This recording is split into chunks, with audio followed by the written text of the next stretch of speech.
me.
All right. Thanks for tuning in to another episode of The Culture Bomb with Dr. Phoenix. I am your host, Sigma Jones, the man of the hour of tonight. Dr. Phoenix is here as well. First and foremost, we just want to give a shout out to our subscribers. Thanks for listening in. Thanks for tuning in. We truly appreciate the love and support. Hope you all are doing well this evening or anywhere else around the world. Tonight, we have a special subject brought to us by the main host of the hour.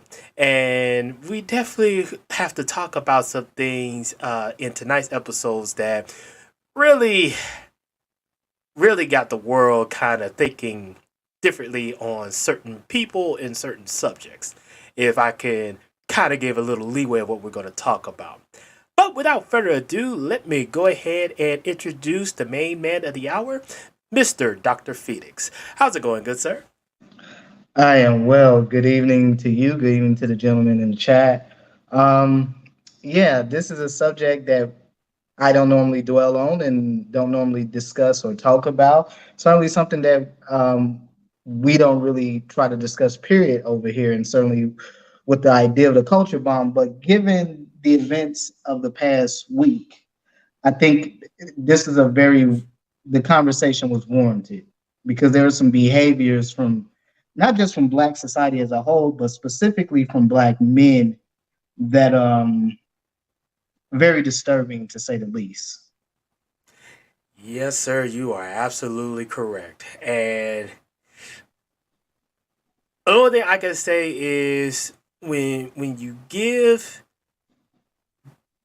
certain people the big stage, and this is supposed to be a stage where people can show the positivities of said group or any type of events shared with it. It's unfortunate that it's the negativity that seems to be the hindrance when it comes down to black folks. Absolutely. I think, okay, let's just put it in this way. I don't specifically talk about relationships or talk about dynamics between black men and black women, Mm, specifically because in my mind, it is assumed that every black man has a modicum of common sense, and he knows when something does not work for him. He knows when a woman is not for him, and certainly he knows how to not be mesmerized by, how can I put this, sorcerous acts of emotional manipulation by hmm black women. But it would appear from the events of the past week that majority of black men are born simps. Many of them are born again simps. Right. And between the black male hate that I saw that just permeated through black Twitter and specifically from black females with this hashtag protect black women, given the events that happened at the Academy Awards last Sunday, to black men that have 100% supported bashing black men who are not on the bandwagon of every black woman deserves to have protection. Because make no mistake about it, this is not just applicable to black women, this is applicable to any woman in your life. If she has hmm not comported herself in a way that's becoming and respectful of you as a man, and certainly as her husband, she has forfeited her right to protection. That is She has correct. forfeited her ability to secure a provider or any man that is willing to lay down his life, let alone his career and his livelihood, for the protection of her honor. And as we saw with the events of last Sunday, we saw a man who at one point in his career was considered the most bankable actor on the planet. Yep. An accolade that has only been bestowed upon only a handful of actors, all of them men. And certainly only he's one of two black men that has ever had that moniker. The only other man that's ever had that moniker outside of Will Smith has been Samuel L. Jackson.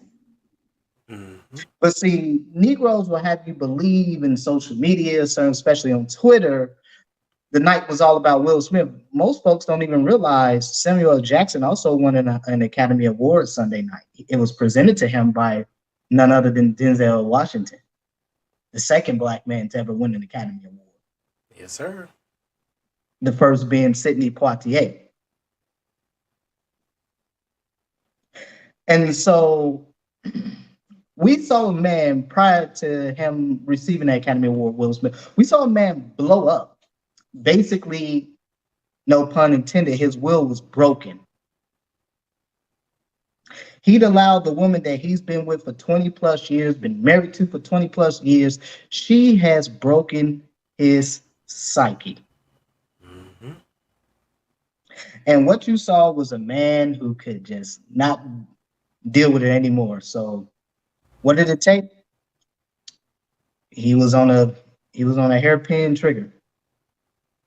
It took one innocuous joke from a comedian whom in the past he's had some things to say about the Smiths, because again, and really the things he had to say about the Smiths were really more or less was directed at Will Smith's wife Jada. hmm And essentially this woman has, in my opinion, I think she's been chasing attention for years. She's been married to a man from whom she has her name. She has a notoriety, she has a fame and her wealth. And she's lived in the shadow of that pretty much her entire life. Because prior to him, she was just some, at best, B list, truth be told, maybe a C list actress who, yeah, started some movies that, for the most part, only black folks really know about like that. Right. But yet, we've saw over the past few years where she has completely. Will Smith has been relegated to not a third rung in his relationship, in his marriage, where he should be the first. He's really relegated to a coordinary position in his relationship. The first person taking precedent over him is Tupac. Tupac Shakur. Then the second person being his wife's infamous side guy, Mm-hmm. August Alsina. Then his children, then him. So here's a man whose very name carries weight, not just in the film industry, but throughout the world. People know Will Smith. They know the name. They know the man. And this man has had a very carefully crafted image for pretty much since he's been on the scene. From whether it was the early days of Fresh Prince, when he was even before then, even when he was a rapper, when it was him and Jazzy Jeff, to Men in Black, to the Men in Black film series, to Independence Day and all, and Muhammad Ali, which is the movie I think he should have really won the Academy Award for, but to all the other movies that he's been in over the years, whether it's from After Earth, that was the movie he did with his son, where his son that was his son's second movie role, his first being Pursuit of Happiness, which was another good film he did as well. But this man has been in a series of movies that have grossed billions of dollars worldwide. Mm-hmm. Very few actors are as elite as that. And certainly very few black actors are in that elite where you are literally the 1% of the 1%.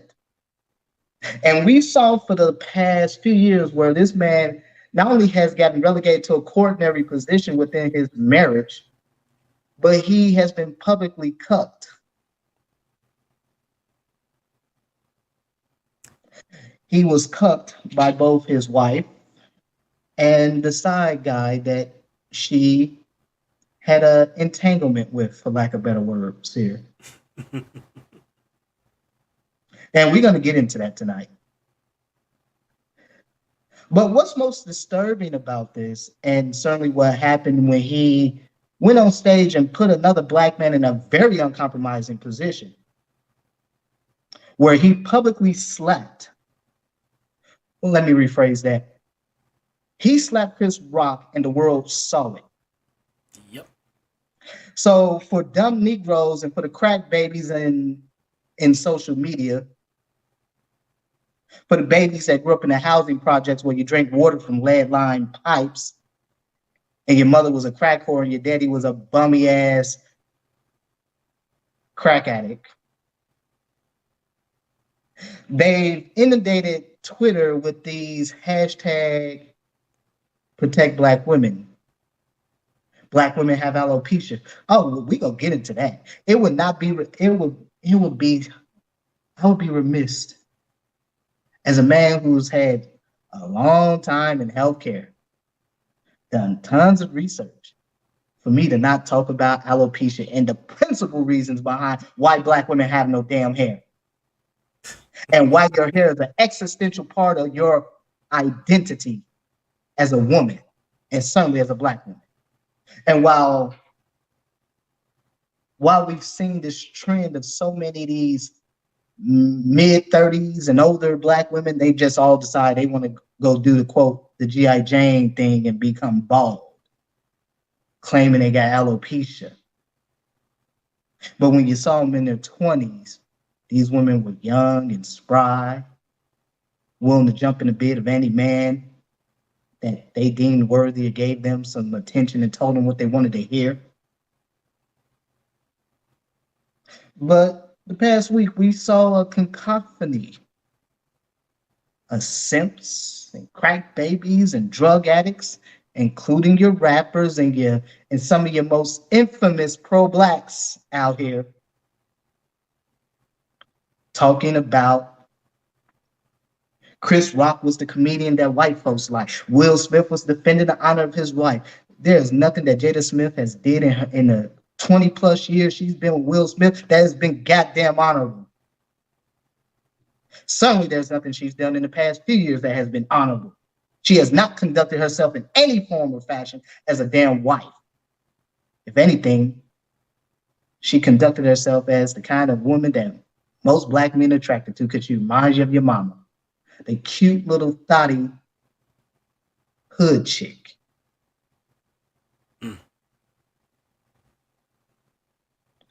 But I'm done with my monologue for now. Let's get into our first little article here.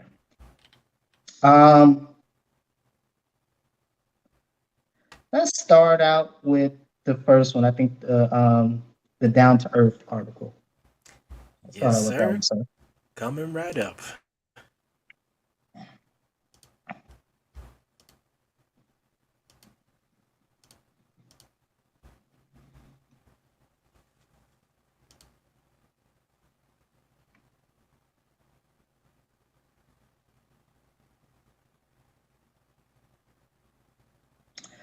All righty.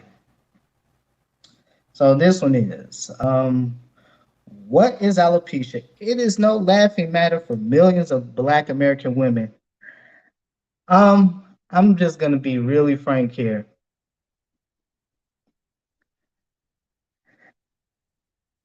I think it's the height of irresponsibility as medical providers, Black medical providers, to sit here and justify why you have so many Black women that are losing their hair without telling the true story of what's going on. We know that the hair care industry, for the most part, is propagated by Black people and specifically Black women. Black women spend more than 3 times as much on hair care and really beautifying products as any other group of women in this country.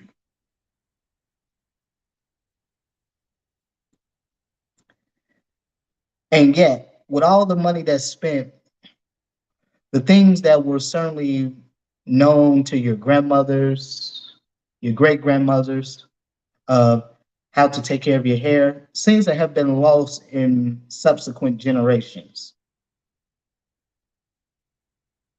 But let's just start with this article, sir. All right.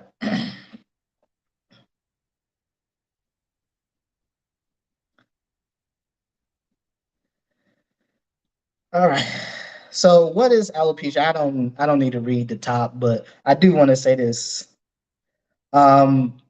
This article, they interviewed a woman. She's a dermatologist from Wayne State University School of Medicine.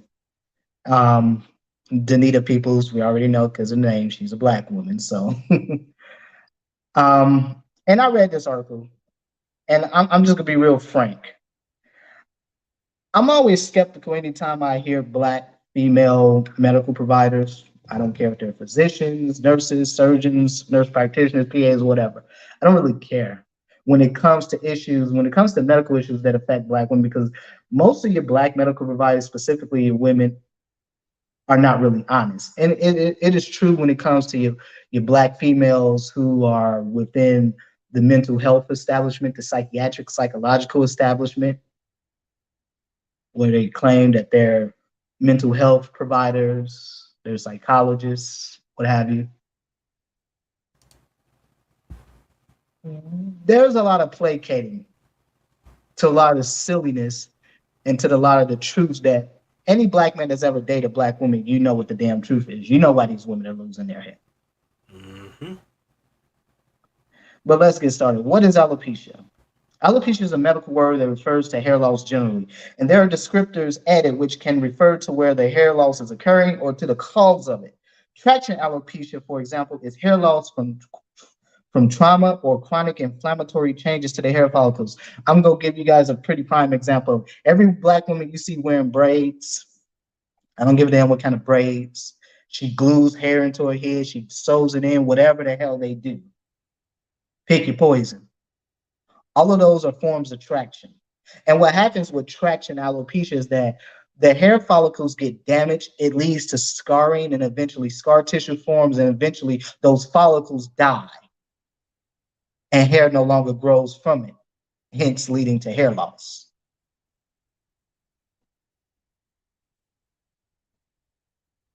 So it's just like with anything, anytime you develop scar tissue, you, there's generally some loss of function within that specific area. Okay. So what causes number two? What causes traction? Excuse me. What causes alopecia? Traction alopecia happens when there is trauma to the scalp, where the hair is being pulled or rubbed on a regular basis, causing inflammation around the hair follicles. This can lead to hair loss or thinning. Alopecia areata describes hair loss to a particular area. It has different levels of severity, so there might just be a coin-sized area hair loss on the scalp, or it could affect large areas. It can occur in any place on the body. Typically, if you look at hair loss with most black women, you typically see it in very specific areas. So it's usually around the temple and around the crown. So if you look from the hairline, you look across the hairline on down to the temple area, you tend to see that's where most black women tend to have hair loss specifically. And again, this is also indicative of women, of many women, but we're talking about black women tonight. And the principal reason behind that is because if you look at the hairstyles most black women wear, their hair is pulled tightly back. They have very tight braids. And all of that creates traction on the hair, which ultimately leads to damage to the hair follicles, which can lead to thinning of the hair loss, and ultimately scarring. Scarring takes place. So you get inflammation, meaning that things are inflamed. Anytime you have an inflammatory process, that means that cells are being damaged. They're leaking cytokines. Those cytokines can lead to a whole cascading process. I'm not going to give folks a medical school lecture, but it leads to a whole cascade of a physiological, biochemical process that ultimately results with the hair follicle eventually dying out at some point. So, or it might result in complete hair loss on the scalp, alopecia totalis. Some people lose eyebrows or see a thinning of their eyelashes. People can even have alopecia universalis, which is loss of hair on the entire body. Alopecia areata is considered an immune-mediated type of hair loss. The immune system is attacking hair follicles. It has to do with T cells, the important white blood cells in the immune system. And then other autoimmune disorders can have alopecia associated with them. This is the form of alopecia that Jada Pinkett Smith has said she has. Lupus. So anyone's familiar with lupus. It's an autoimmune disorder. Another very infamous actor who's a baby daddy many times over has it, Nick Cannon. Lupus is an autoimmune disorder that can lead to hair loss. One type is systemic lupus erythematosus. Excuse me. Another type, discoid lupus erythematosus, primarily affects the skin and can cause hair loss with scarring on the scalp. Thyroid abnormalities can be related to hair loss as well. In fact, when patients come to me with hair loss, the first test I might order is a thyroid study. That lasts all these other forms of hair loss, that's fine. There's two major, hair loss and the causes for.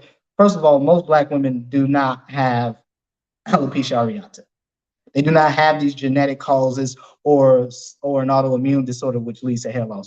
Most of the hair loss that occurs within black women is specifically related to traction alopecia and or thyroid issues. I don't know.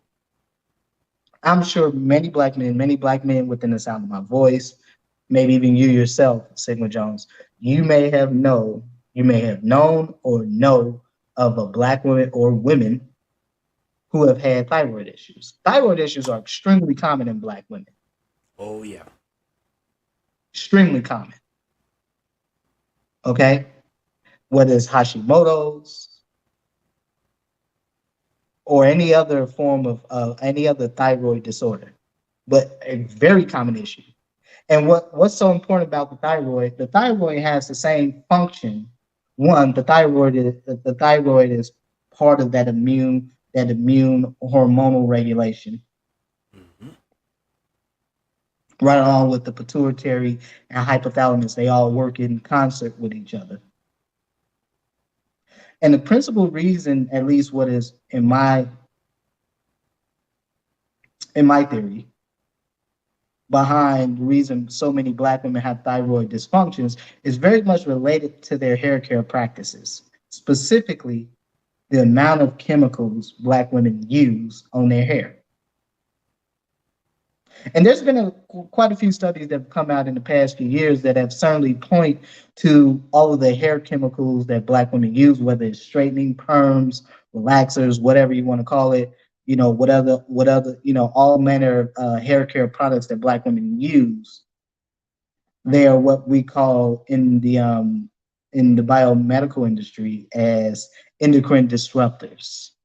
And anyone's not familiar with the endocrine system it's a body system that has a very important purpose. It is responsible for the secretion and regulation of body activities through hormonal regulation. So the endocrine system is where your hormones are produced and they're secreted and such. And so the thyroid is also one of those places where hormones have a major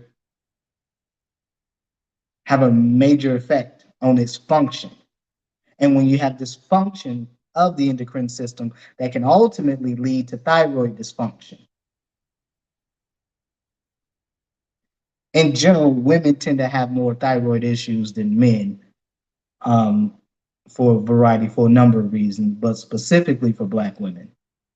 Thyroid dysfunction, in my opinion, in my theory, I believe is very directly related to the hair care practices of black women.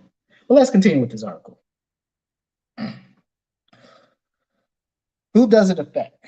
Anyone can get alopecia. Alopecia areata can show up at any age, from children to adults, both men and women, but it's more likely to affect African Americans than white or Asian Americans. About 1 million people in the US have alopecia areata. Um, let's be clear about something here, because they just kind of threw the kitchen sink of who can get it at in this article. If children have alopecia areata, it's usually related to either one, cancer treatment, or some type of congenital condition. Right. Children do not just get sick. They either have a congenital condition or they're getting treatment for some type of cancer or some childhood cancer or something of that nature. And for men get hair loss, but most, in fact, about 2/3 of men over the age of 35 will experience some form of hair loss, usually hair loss in the crown area. Or sometimes one form of it is called male pattern baldness, which is directly related to sensitivity to androgens. Androgens are basically another name for the male hormone, testosterone. Hmm. And black women can have the same thing happen to them as well. They can be sensitive to androgens, which is male hormones. So what kind of women would normally have an issue with sensitivity to male hormones? Overweight. Why? Because when women gain weight, adipose tissue, fat tissue, or also called adipose tissue, can act as its own hormone producing agent, meaning it can secrete its own factors and hormones that can disrupt the immune system. The endocrine system. And specifically for overweight women, they start to produce more testosterone, and having an overproduction of testosterone naturally inhibits the production of estrogen. Hence why if you ever look at a lot of overweight, especially morbidly obese and morbidly obese women, you notice they start to get some of those secondary sex characteristics like hair on the face, mustache, hair underneath the neck, on the chin. Sometimes they develop chest hair. They get that humpback syndrome.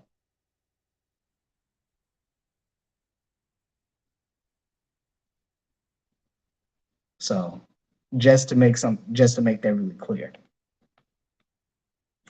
Traction alopecia can affect people in certain professions like ballerinas who wear their hair up in buns all the time. The pressure and friction from sports headgear like helmets, baseball caps can also cause hair loss.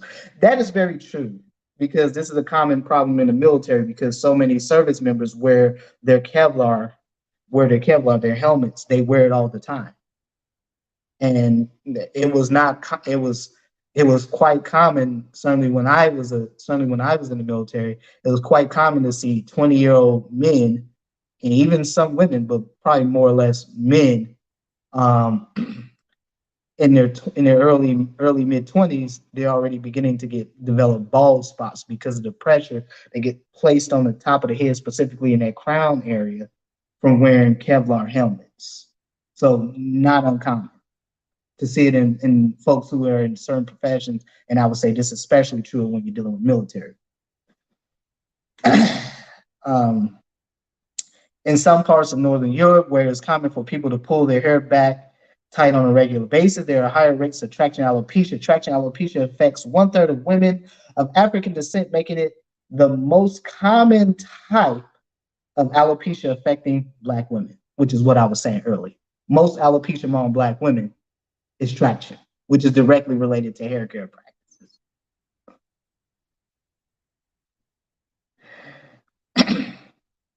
Why is traction alopecia so common among Black women? That is due to certain hairstyling practices that Black women use on their hair, wearing tight weaves or extensions, straightening with heat, that sort of thing.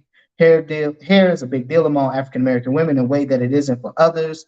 When I was growing up, my relatives told us told us girls that our hair was our crowning glory. And they made a big deal about us keeping our hair looking stylish and well groomed.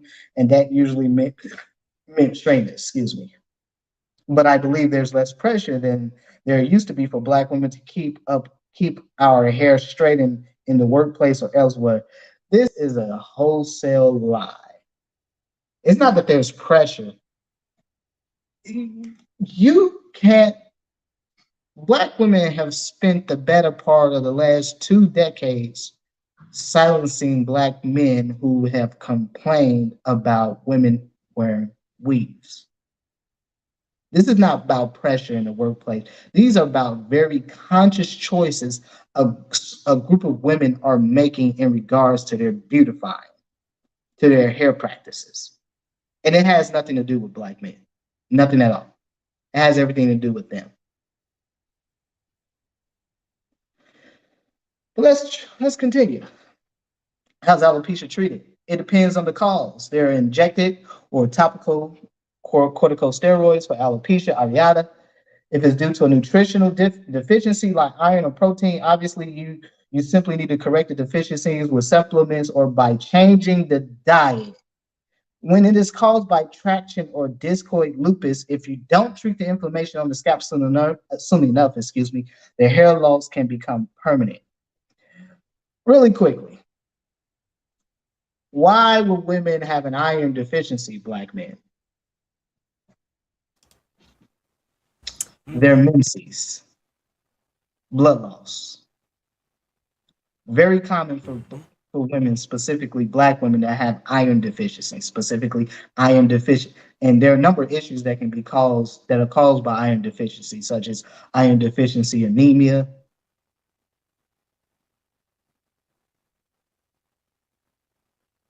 calcium loss, a number of things.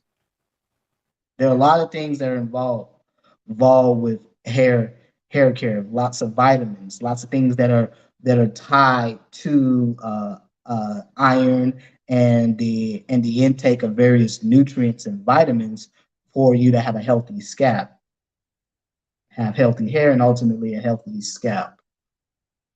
But one of the principal reasons so many women have iron loss is because um, many women, specifically Black women, they have their menses. So there tends to be for some women, for many women, it tends to be heavy, and there's significant amounts of blood loss. And when that's not supplemented by a right diet, such as a diet where you're replacing iron. One of the best sources of iron are leafy green vegetables such as kale, spinach. Also, some of the same vegetables you need to eat to get folate, which is what is Oh. needed during pregnancy to make Mm-hmm. sure that children are not born with congenital defects such as spina bifida.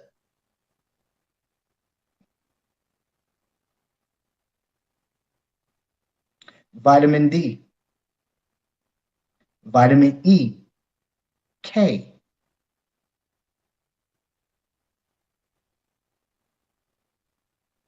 which are all vitamins and minerals that are found from eating leafy green vegetables like spinach and kale. Two of the best sources for those for iron, folate, K, vitamin E.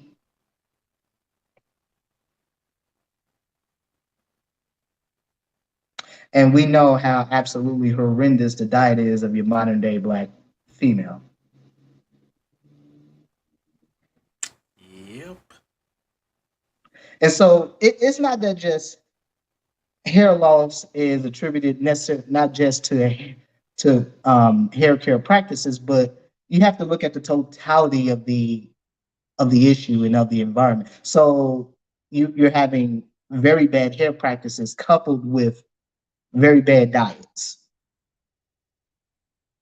And all of these issues come together and compound alopecia.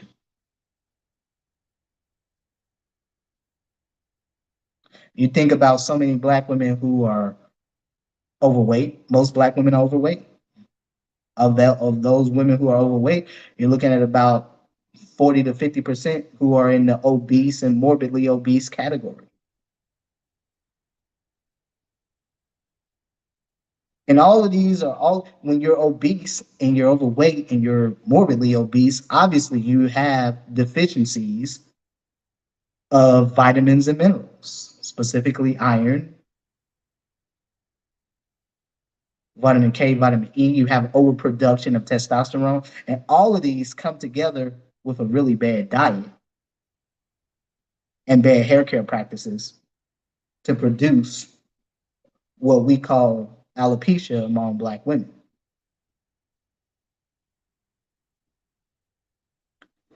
But let's keep talking.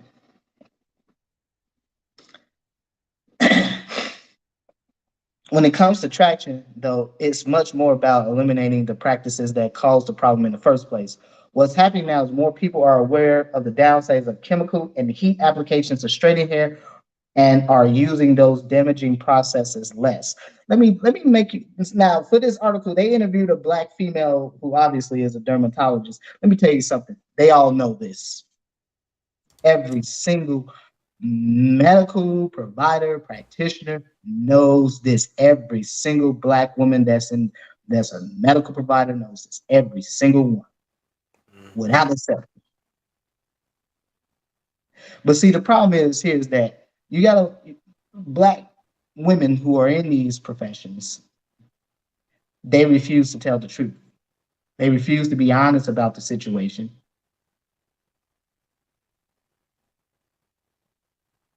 They refuse to publicly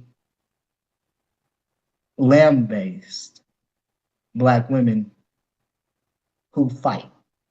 You know, we've all heard this thing: Black women are big boned.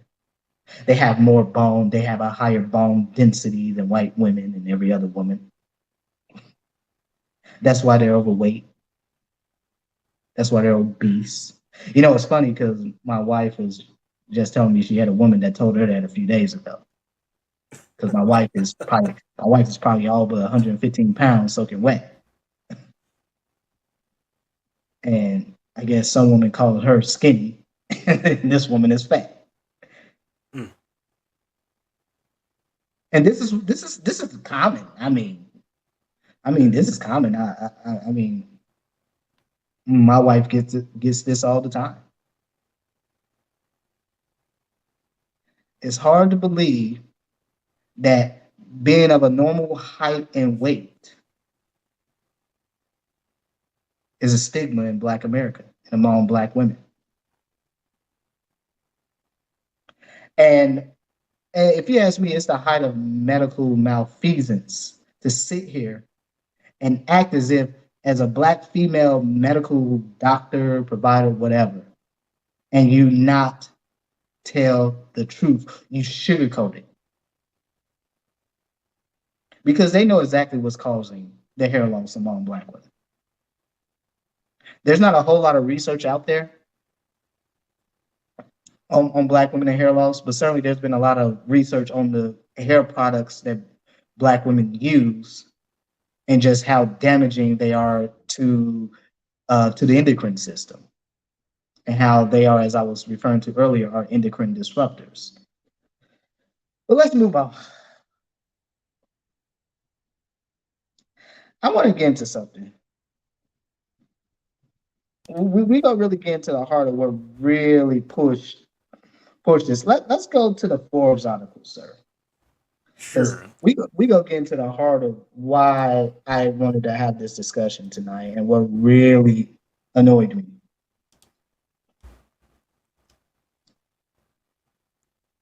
All right. Forbes article coming right up.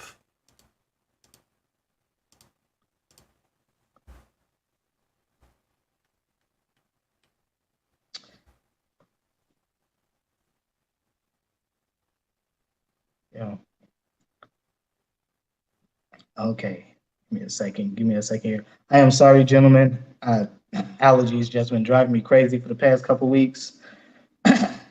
So No I'm a little problem. stuck. It is that allergy season. So Yeah, I'm a little congested tonight, so I do apologize. hmm, Um, yeah, give me just a second. I'm sorry, gentlemen.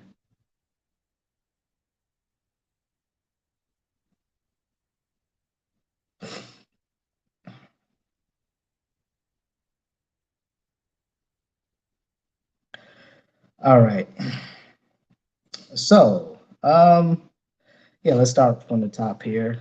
Last night's 94th Academy Awards have set social media ablaze, and what was probably the most memorable moment of the night, Will Smith struck Chris Rock after Rock made a joke about Jada Pinkett Smith's haircut. Let me tell you something. Any woman you marry and she refuses to drop her maiden name yeah, telltale sign. is proof that you're going to have problems. Because understand something. Jada Pinkett Smith wouldn't be who she is today if she didn't have the name Smith. Yep. She would just go into the pantheon of all these B and C list Black actresses like Nia Long and Vivica Fox and Lisa Ray, all the women that men pined over back in the 90s and early 2000s, and all of them a bunch of 40 40 and 50-year-old MILFs and GIFs in some cases.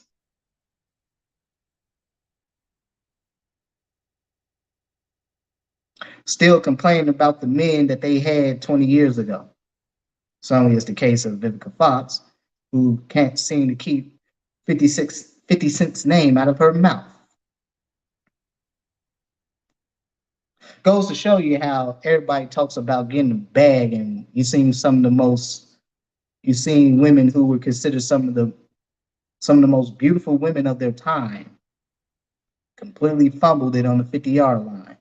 Or I should say the 5-yard line. It's true. She almost had them committing to her and screwed it up.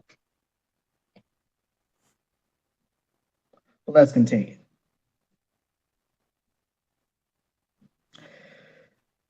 Pinkett Smith has been rocking a shaved head as of late and has been open about her struggles with alopecia. Let me tell you, goddamn, something here. I am sick and tired of seeing all these damn 35, 40 plus year old black women, all of them want to shave their damn heads, complain about, oh, I have alopecia. Oh, I have hair loss problems. Damn that. See, they come to black men being masculine, completely devoid of their feminine guiles and feminine attractiveness. They lost all aspects of approachability. And they come to black men and somehow they're rocking a haircut shorter than yours.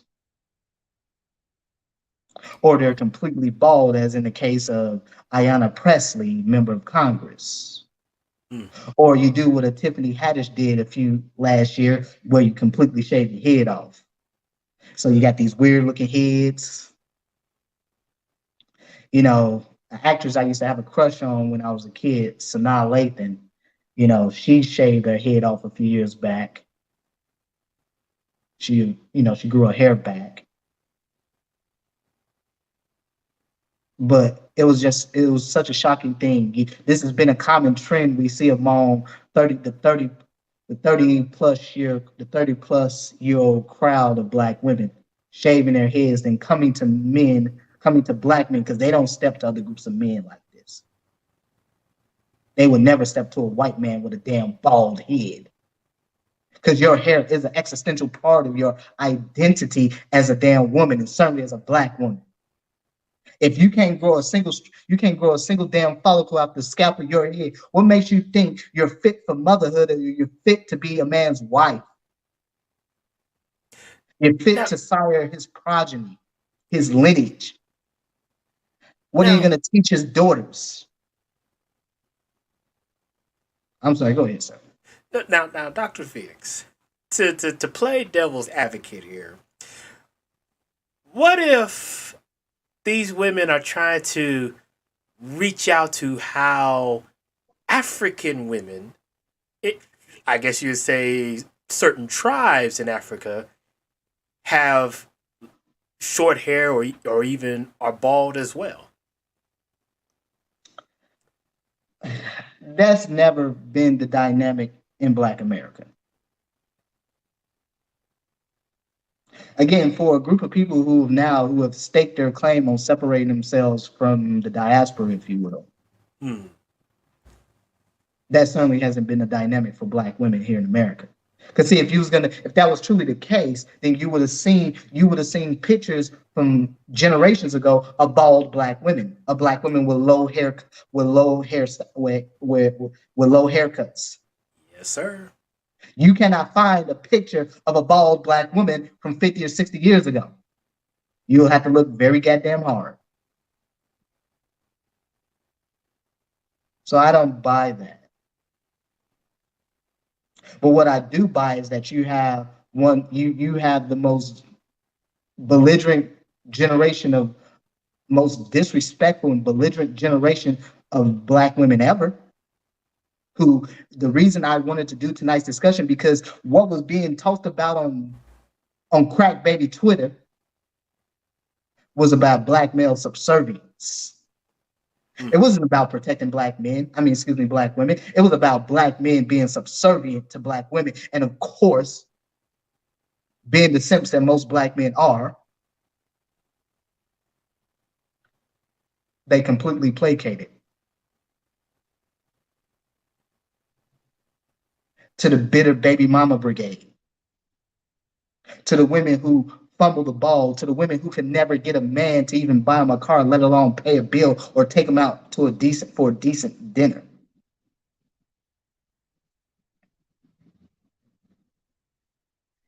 And I'll be damned how weak this situation made black men look Yes, sir. Because make no mistake about it, Will Smith's anger was not at Chris Rock. It was the woman he lays next to every single night. Yes, sir. But let's continue.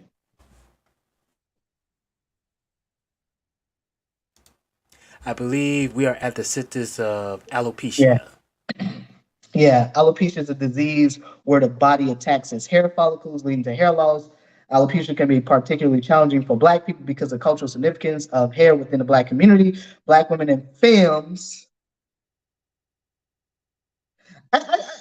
Just let the propaganda sink in here, Black men.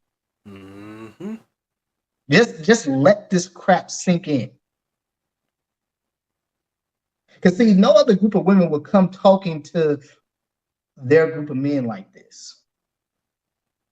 And without risking me sounding like a pro-Black here, because I'm the furthest thing from it.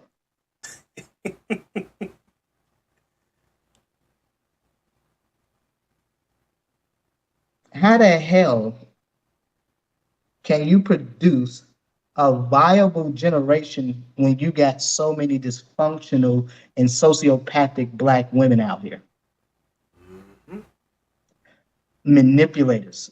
I mean, very, not just sociopathic, but really psychopathic tendencies. And you saw it on full display this week, which is why I wanted to have tonight's conversation. Black women in films often feel like they have to adhere to a societal standards of beauty, which means hair that more closely mimics white standards of beauty.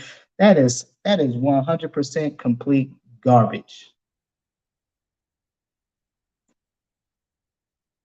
Black men have been asking Black women, certainly your pro-Blacks have been begging them for decades to get rid of the weaves. Grow your hair out. Wear your natural hair. You know, to this day, Black men, so many Black men still pine over, oh my God, Pam Grier. Mm-hmm. Now, this is a woman who proudly wore an afro in her movies. And this is a woman who was widely considered to be a very beautiful woman in her time. And even now, you know, she's a grandmother, this woman like 70 some years old.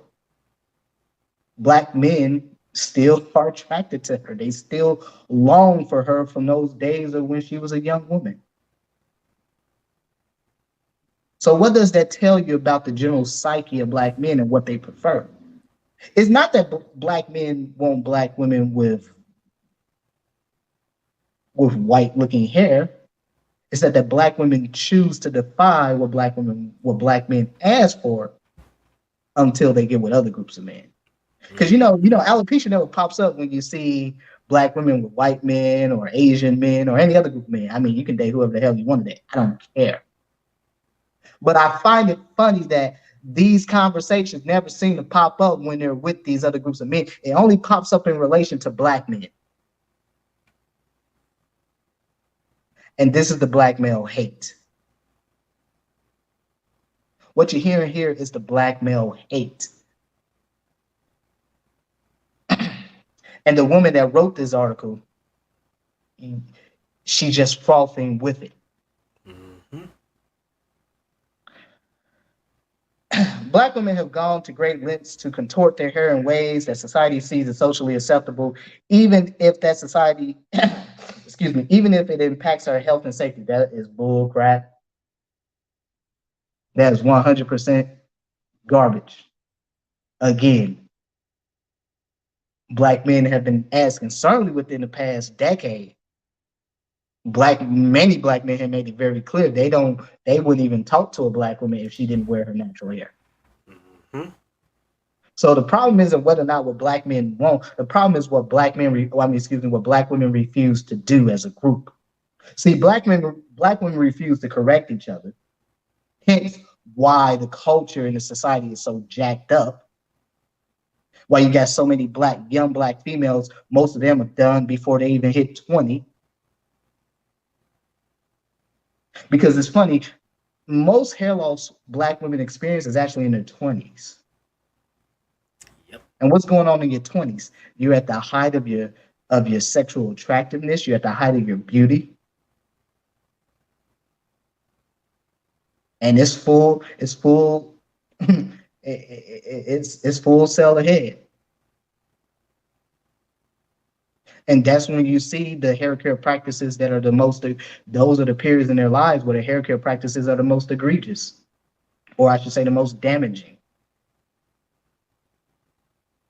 You can look on you can look at any movie, any reality show, whatever, YouTube, whatever, and you will not see a black woman. You will see very few black women who are wearing their natural hair. Most of them are wearing wigs, weaves, lace fronts, whatever the hell they call them.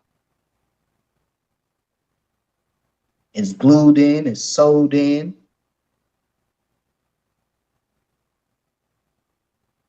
it's braided in, and all these things create trauma to the hair, trauma to the scalp, damage to the hair follicles. And when this occurs over a period of time, in this case, years, much of that is irreversible in some cases. So for many women, hair loss is permanent. Mm-hmm. But pretty much of this can be mitigated through just healthy hair care practices. And this is something that has to come from within, not without. So this has to be something that is one practiced by older women and passed on to the subsequent generations, which is why culture matters. Yes, sir.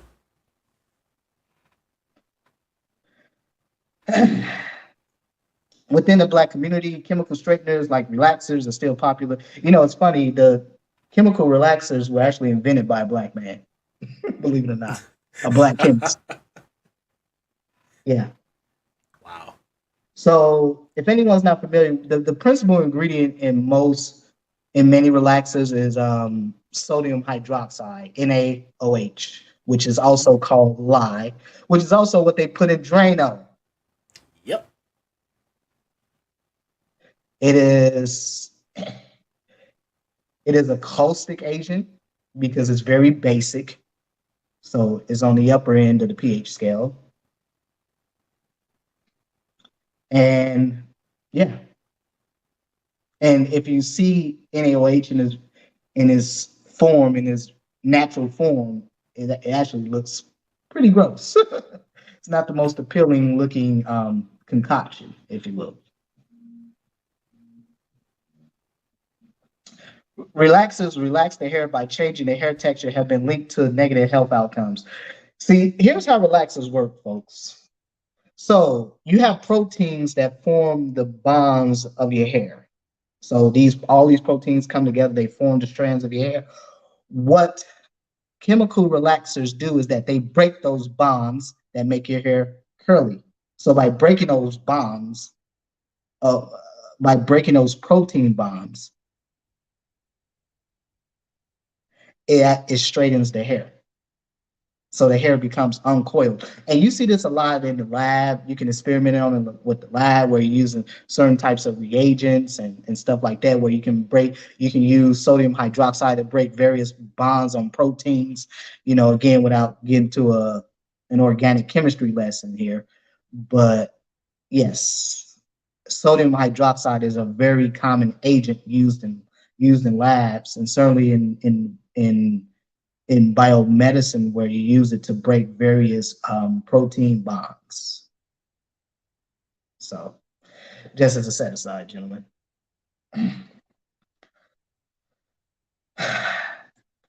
A 25-year study found that hair relaxers led to an increased risk of breast cancer.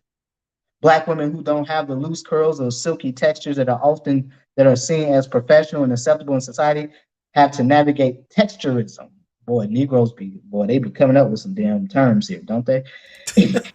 Which is one of the many forms of anti-blackness. So, Wow. mm-hmm. I want this to sink in from black men who are within the sound of my voice, who are listening right now. I want you to hear this and hear this well. The very terminology that's being used within this article, this article was written by a black woman. The very terminology used in here is very is I'm just gonna say it's disrespectful. Even with legislation like the Crown Act, which anyone's been following that over the past year or so, it's actually kind of came up about a month or so ago. I guess it was a big thing about a month or so ago in Congress because I think they were voting on it, and I don't think it passed, and yeah, it was some funny stuff going on. But anyhow, um, which protects against race-based hair discrimination. Let me tell you something. You got a lot of black women, and I will honor to be truthfully honest. I would say majority of the black women out here in this modern day have embraced these very faddish hairstyles, and they're coming to black men with these faddish hairstyles, i.e., I'm bald. I got the low cut crop top fade like Jada Pinkett. And they're finding that many men just are not accepting that. They're not attracted to that, which naturally they shouldn't be. I think I think outside of you having a life-threatening condition like such as cancer, that ultimately can lead to you having radiation therapy, which can ultimately results in hair loss. Alopecia is not life-threatening. Yeah, it hurts your self-esteem, hurts your confidence, but it's not life-threatening. And truth be told, the vast majority of it can be prevented. Mm-hmm. Black people and black women in films, here we go with this crap again, specifically have a complicated and complex relationship with their hair. The irony of the situation was that Chris Rock is the person behind the 2009 documentary Good Hair. The documentary centers on the significance of hair within black culture. The film explored the hair hierarchy and how black people with more coarse and kinky hair textures are not deemed as having good hair. As a person who deeply understands the relationship and trauma black women and girls experience when it comes to their hair, Rock's joke came off as out of touch and insensitive to the very issues he was highlighting in his 2009 document. Let me tell you something. Chris Rock didn't even write that joke. Nope. Somebody else wrote that joke.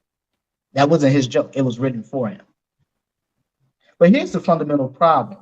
If you really read between the lines of what this writer wrote, it becomes clear that this woman got a bone to pick with black men. Mm-hmm. Yes, She says, as a person who deeply understands the relationship and trauma that black women and girls experience when it comes to their hair, what this is telling you, and what she's ultimately saying is that, yes, black man, you rejected me. And now I'm going to take to the media and use this as an opportunity to stab you and twist the knife. Let's continue. It's important to note the history between Will Smith and Chris Rock. Of course, I was going to go into this, but thank you in this article. In 2016, Jada Pinkett Smith was one of the most vocal celebrities about the lack of diversity among the Oscar nominees. It's funny, they weren't Oscar so white in 2022, now were they? Mm-hmm. Not when he won Best Actor award for playing, I'm sorry, the father of two of the greatest tennis stars to ever live. Mm-hmm. I'm sorry, the Oscars ain't so white now. Oh, I'm sorry, it ain't so white because the Oscars were produced by an all-black team. Will Packer.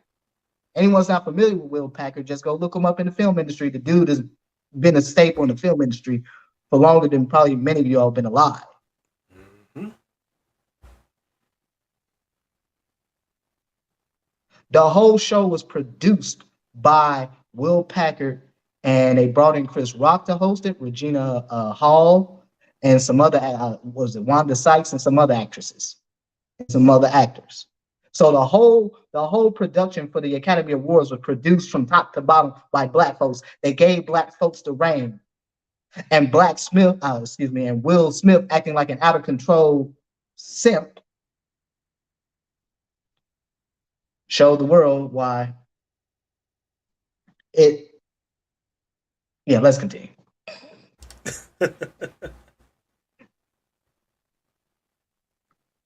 The same year, Rock hosted the Oscars, and joked about both the Oscars so white controversy and Pinkett Smith not being invited to the Oscars. Yeah, it was. I'm getting hints of saltiness. Mm-hmm. I'm getting hints of they could have gave him a salt lick because I'm getting hints of saltiness here. Pardon me. When reflecting on the incident between Smith and Rock, some on social media have used words like extreme, excessive, and violent to describe Smith's reaction. Some may say it was just a joke, but why are jokes always at the expense of Black women? America's favorite public sport is berating Black women and has become social currency. Let's cut the bullshit here. Yeah, because now I'm gonna lose my religion because I've gotten really tired of this crap. Oh, oh my God! Really? No, no the favorite pastime in this country and certainly among Black women has been bashing Black men. Right. You had a whole distinct subgenre within the film industry that was directed specifically at talking about Black men. Let's see. Let me go down the list. I can think of the Alice Walker's greatest creation, The Color Purple. Mm-hmm. Yep. Her and Oprah, they were just a tag team duo. Let me see, what else can I think of? Let's see. Yeah, what was the other movie with Whitney Houston? I can't think of it from the 90s. Waiting to Exhale. Mm-hmm. Let's see, How Stella Got a Groove Back. Oh, I would be remiss if I didn't talk about this woman, Terry McMillan. Yep. The whole How Stella Got a Groove Back was based on a Terry McMillan book. I also think that the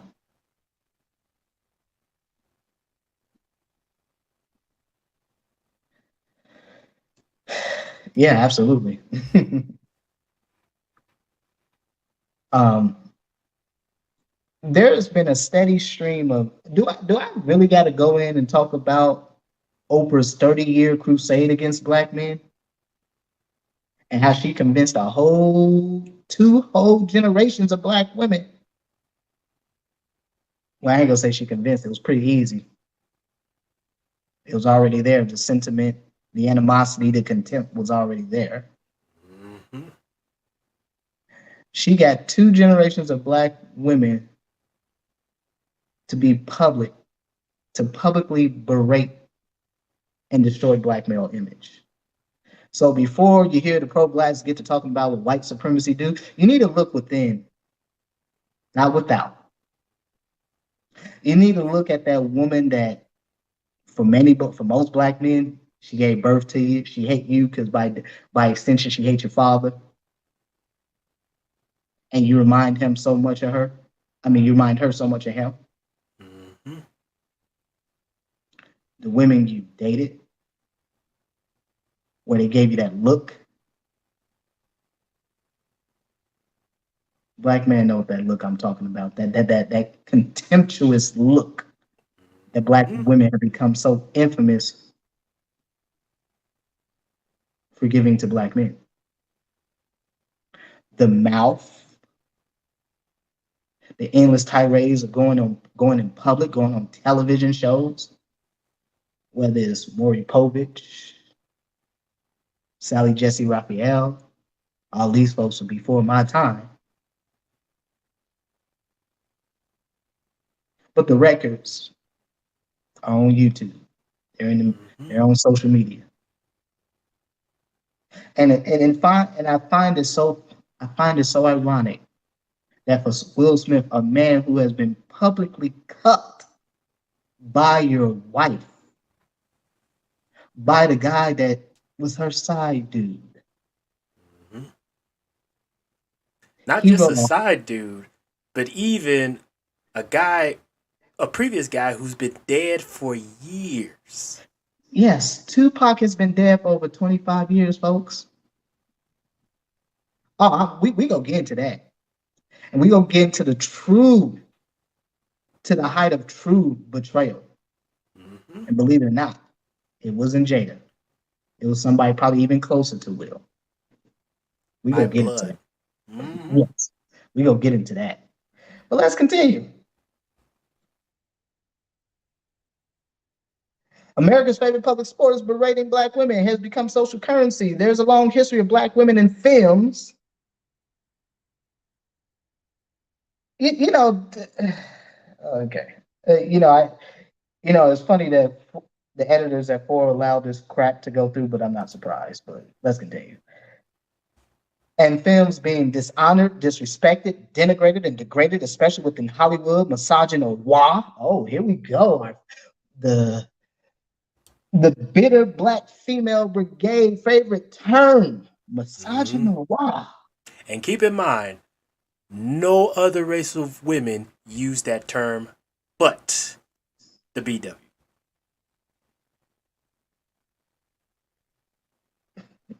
No, absolutely. Absolutely.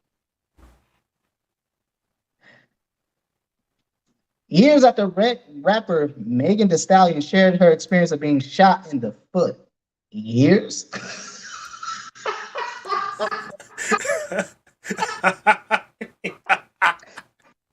I mean, this is the crap that's going on.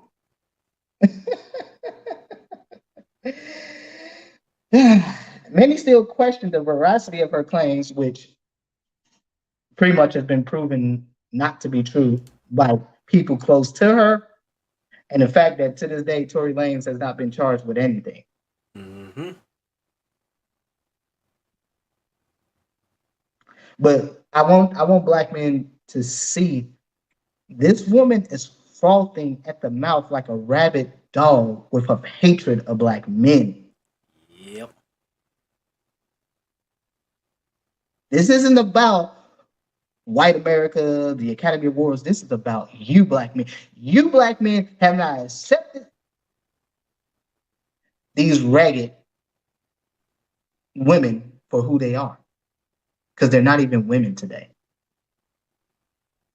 They're just they're just beings are who have breasts and estrogen and vaginas and ovaries and fallopian tubes and a uterus.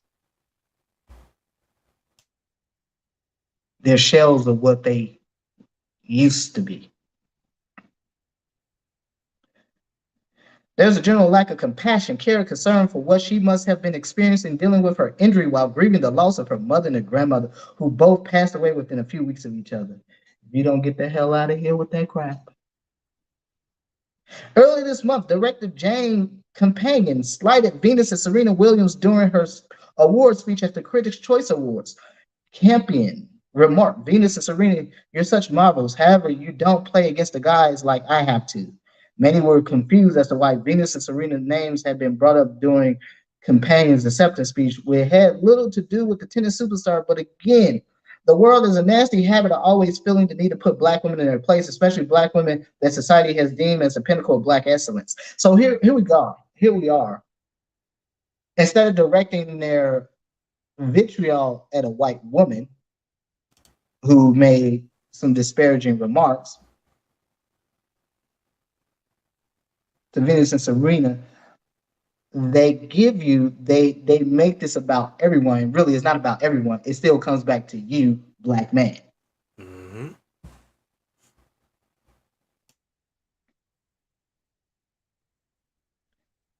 See, it's funny how they talk about Venus and Serena, but they don't talk about who made them. Richard King made them. He sacrificed to turn them into the greatest female tennis stars that have ever lived. Make no mistake about it. I am not fans of Venus and Serena Williams, but they are the greatest female tennis stars that have ever lived. Hmm. And they have a black man, not a black woman, to thank for that. But you notice the writer does not talk about the father.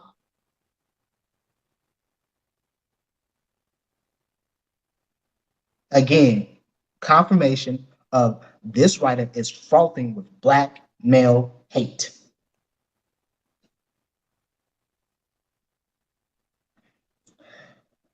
One of the most blatant, obvious displays of this was what the world witnessed during the Supreme Court confirmation hearings of Ketanji Brown Jackson. Despite the fact that Brown Jackson is highly accomplished and credentialed more so than her counterparts, critics have questioned her capabilities. Several U.S. presidents have gone on to Ivy League institutions through nepotism and have earned mediocre grades, yet they have not experienced the same levels of scrutiny as Brown Jackson and others like her, and it's very obvious as to why that is. You know, it's funny that she's talking about Ketanji Brown Jackson, but despite what people think of Clarence Thomas, he was the second black person to ever get appointed to the Supreme Court.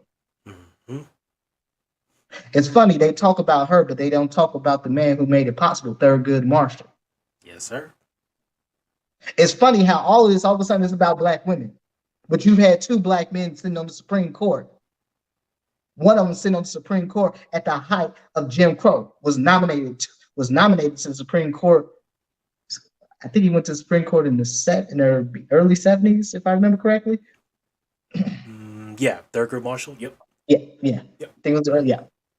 So coming out of Jim Crow, this man was nominated to the Supreme Court. Okay, but that doesn't get talked about in this article. So before this woman fixes her mouth, or let alone her computer, a word processor, to type another word, she should pay homage to the black men who made it possible for, truth be told, a very suspect woman to do this. Because, you know, again, like I was just saying before, she's a prime example of what I'm talking about. If you go to her Twitter, you go to her social media, you see this woman. You know, black women never seem to find it so hard to just wear your natural hair when they're with non-black men. It's only a point of contention when you're dealing with black men. Mm-hmm. Some have pointed out the hypocrisy of the public. There's anger towards Rock because of the jokes he made towards Pinkett Smith, and yet the trans community called out Dave Chappelle. This is just pile on black men today. You're bringing up something that even Netflix supported Dave Chappelle on. In fact, the little LGBT snitch that thought she was going to out Dave Chappelle, she got fired from Netflix. Yes, sir. So Netflix was 100% behind Dave Chappelle, and Dave Chappelle didn't lose nothing because what he said was the truth. Actually, one could say Dave Chappelle's popularity grew after that incident. Absolutely.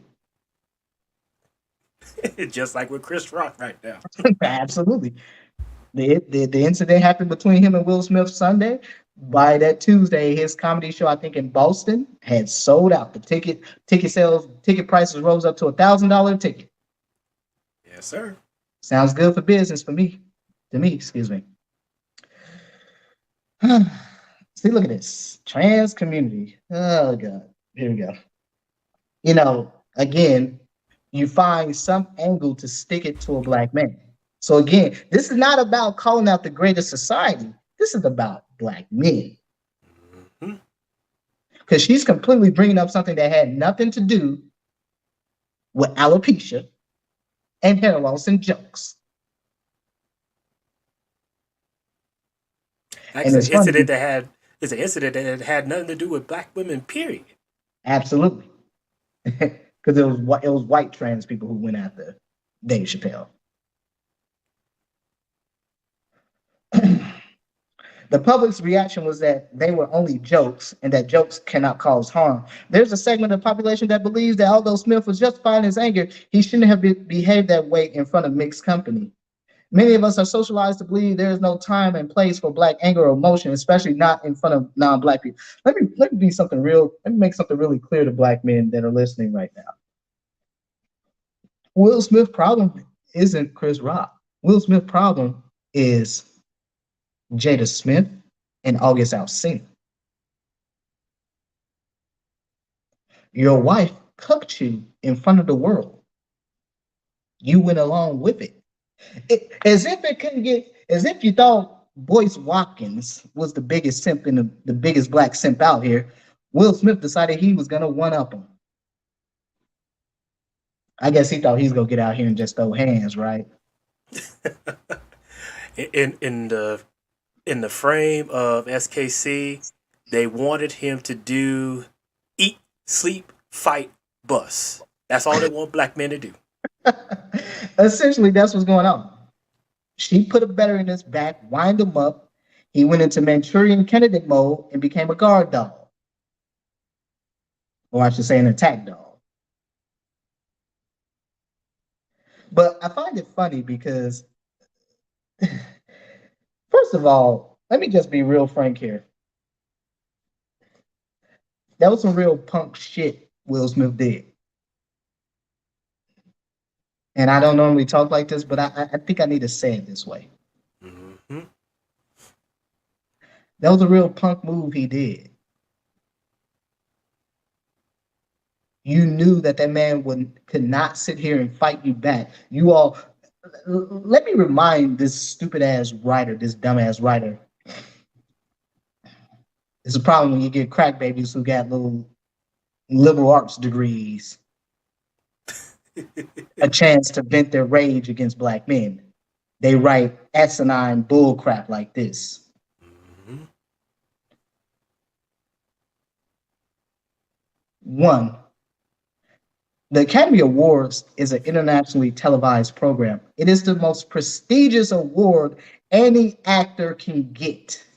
Mm-hmm. There is nothing higher than getting that nice gold-looking Oscar. People spend their careers, a lifetime chasing it and never get it. And certainly never get it in the most important category, Best Actor, Best Actress. Okay? Those are the two categories that matter. Best Actor, Best Actress. You can count the number of black people, maybe a hand and a couple fingers, who have won an Academy Award for Best Actor, Best Actress. You can count them on two hands. In the 94-year history of the Academy Awards, you count them on two hands. And the fact that this Academy Award was special because it was produced by an all-black crew. Mm-hmm. It was hosted by all-black crew. Because make no mistake about it, this is not the first time Chris Rock has hosted the Academy Awards.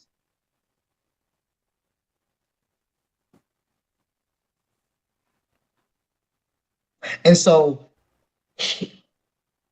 Chris Rock is supposed to fight Will in front of the world because Will was an out of control simp because he doesn't have the courage. I'm just gonna be really frank right here, black men. I know some of y'all might not like what I'm about to say, but Will Smith should have smacked his wife and not Chris Rock. He would have got a lot more credibility if he directed his anger where it needed to be directed. That's true. Because the whole world saw that Red Table Talk where she cut them. Yep. She wasn't apologetic. She didn't call it what it was. She didn't call her relationship with August Alsina what it was. And to make it worse, his children supported it. Mm-hmm. August Alsina went on to write a song, do a video with Rick Ross, none other. And he just got roasted. So he's been a butt of jokes for a while. So instead of his anger being directed at the woman who done him so much harm, who's destroyed his image, because make no mistake, this dude has taken some body blows over the last few years. Oh, yeah. And one thing I want to point out too, Doctor. Yes, sir. And just to show you that this was definitely a punk move by Will Smith, I want the audience to understand. You let that have been Mike Tyson or Dwayne "The Rock" Johnson making the same joke. You think Will have the balls to do what he did to Chris Rock to those two guys? No. He wouldn't even done this had this been a white comedian that made that damn joke. Exactly. And this is the height of cowardice. This is some true cowardice. And we're going to get into it after this article with all the Negroes running around on Twitter, the crack babies, your pro-blacks running around on Twitter. I'm going to show you guys some screenshots of some tweets I got. Because I don't normally go after people and I don't do that. That's not what I do. But because this was just so egregious, and because everyone knows that Chris Rock got put into an uncompromising position. Had he fought Will Smith back, had he fought him back. And to the brother in the chat that mentioned Tony Rock, yeah, I saw his Instagram post that he did, his Instagram short he did where he went in on Will Smith and Jada, and he was 100% on the money about both of them. Make no mistake about it, Will Smith, what he did was a very cowardly move. Mm-hmm. And I'm gonna show you a tweet where even our good old friend Judge Joe Brown even called it a punk move. Because everybody, and I'm glad that there were a lot of black men who was calling that for what it was. Because everybody knew you can't have two black men sitting up here. One black man is nominated for an Academy Award, which he won later that night. He's gonna sit up here in front of the world and find another black, him and Chris Rock are gonna sit up here and find each other on the stage. This is not BET or the Source of Vibe Music Awards. This is the most prestigious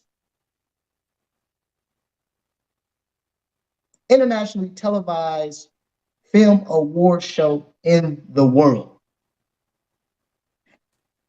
Yes, the numbers for the Oscars haven't been what they haven't been great for a number of years, but it doesn't matter.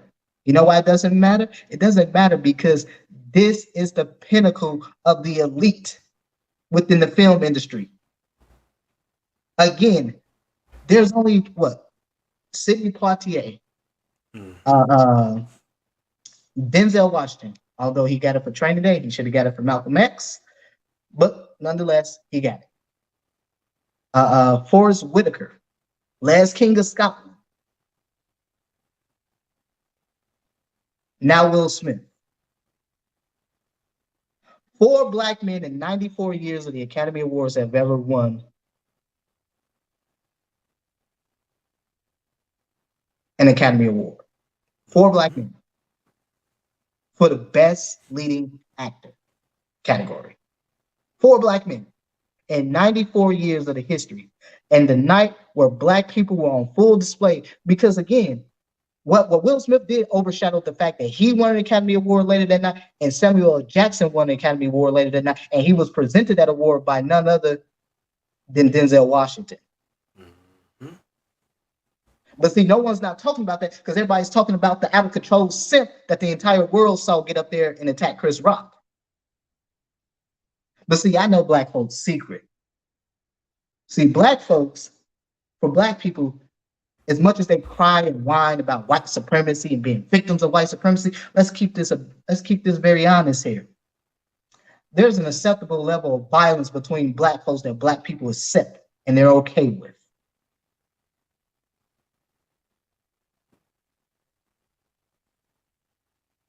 That's why you've seen so many folks agreeing with what Will Smith did, supporting him, clapping him. Certainly, you've seen all the bitter black women on the Crack Baby Twitterverse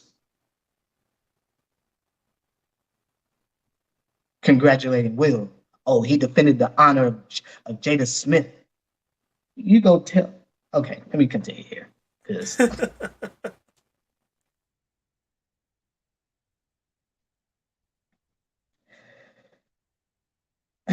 Because many of us are socialized to believe there is no time and place for black anger or emotion, especially not in front of non-black people. By saying that Will Smith shouldn't have reacted that way because of how he will be perceived by the largely white audience is the white gaze personified. Let me tell you something.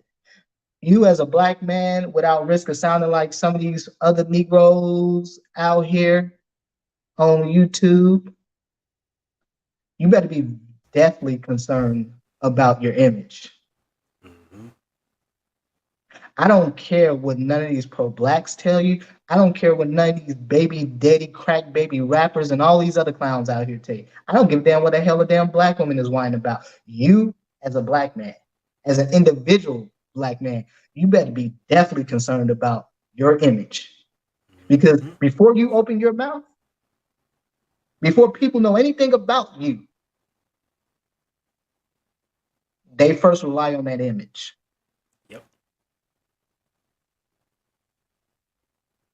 And make no mistake about it, people draw conclusions based on an image alone. That is part of the human condition. That is part of human psyche. This is psychology 101. Yep. And Sigmund keep Freud 101. Go ahead, sir. and I'm sorry. oh no, I just want to add on. Keep in mind too. Not only is a black man's image has to be on pins and needles at all times, but who you associate with, i.e., your peers, i.e., your partner. Just how they act in public will say a lot about you in return. And that right there, brother, cannot be true words. And that is the principal reason why Will Smith has taken so many body blows. Mm-hmm. Not because of something he necessarily did, even though he co-signed the chicanery. It's who did it to him. The woman he sleeps next to every night. And how public she was about it. And she was unremorseful, unapologetic. And truth be told, if you go watch the Red Table Talk, we might have to do that tonight. We might have to bring up the little 4-minute clip because it's an exercise. It's a lesson, and you better be very careful who you marry and who you give your name to. And let me tell you something, black man. Don't fall for this bull crap with black women telling you about some double hyphenated names. She want to keep her maiden name. You don't Mm-mm. ever trust a woman that has still used her maiden name and she's married. If that woman is not using the name and the sole name she was given by her husband, you better run. Mm-hmm. You don't walk, you run. But let's continue, sir. This article is not an interrogation of violence when and where, if it is appropriate to use or the like. This article is more so an invitation to consider why black women always have to be the butt of every joke. Black women's pain, trauma, anger is never taken seriously. If anything, this incident should ask us to ponder why is it so easy to disregard and discard black women, especially those of us on the margins who do not fit the model of what we think black womanhood is. Let me tell you, goddamn. Let's continue. An important thought to reflect on was perfectly encapsulated in an Instagram post written by social worker and mental health therapist Megan Torres, who said, I shudder to think of the backlash had Jada been a dark-skinned black woman. If it's this much collective shock at all at a thin, light-skinned, very rich, beautiful woman being protected from ableist garbage, colorism, and fat phobia. What the hell? Fat phobia. A lot of words salad. What the hell is this? See, this is what happens when you give mediocre goddamn professionals a goddamn Mm-hmm. voice. Yes, sir. They come to you with this crap. Fat phobia. Anybody that's known Jada Pinkett Smith over the years, or Jada Smith as I refer to her as appropriately, knows that this woman has always been a petite woman. Okay? This woman is petite. She's the same damn size as my wife. She's a petite woman. Jada Smith is like 5'2". Okay? She's a small woman. She's never been fat. So for this mental health therapist to throw this BS word salad into the mix and throw in fat phobia, none of it applies to the situation between Will Smith and Chris Rock. None of it. Will impact the narrative negatively even more. The popular declaration that we must protect black women always comes with an addendum. You damn right it comes with an addendum. You do not lay down your damn livelihood and your life, black man, to a woman that is undeserving. I don't give a damn if she's black, white, or Asian, or whatever. Oh, sir. She better earn the ability for you to protect her. She earned the right to be protected. It's not just given as a default status.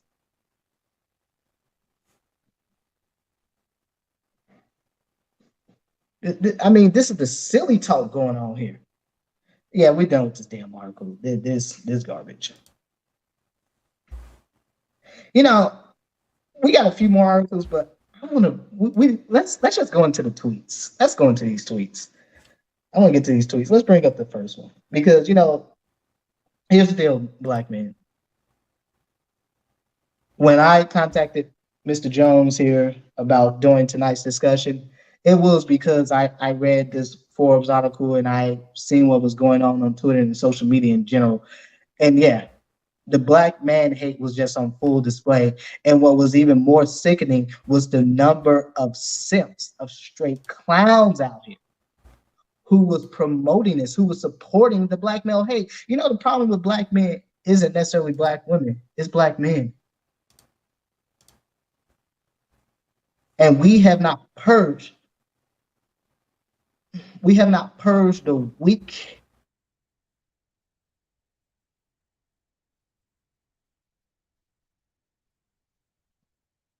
Single mother raised crack babies. Because see, this is Sigmund Freud to a T, where you're identifying with the mother. Part of having to go into the medical field, you have to take developmental psychology because actually there's a whole segment you get tested on the MCAT. The MCAT has a whole section they test you on this.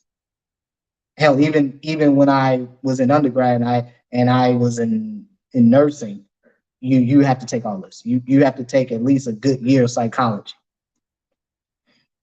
And part of that's developmental. And so anyone that's ever taken developmental psychology, that's when you learn about Sigmund Freud, you learn about Vygotsky and some of the other big names in psychology. And again, you learn about identifying with the mother. Mm-hmm. And this is what all of these black male simps, Will Smith included, are demonstrating. Mm-hmm. This is Freud to a T. Textbook Freud. But yeah, let's start with this. So we got our good old friend Offset from one of the Migos here.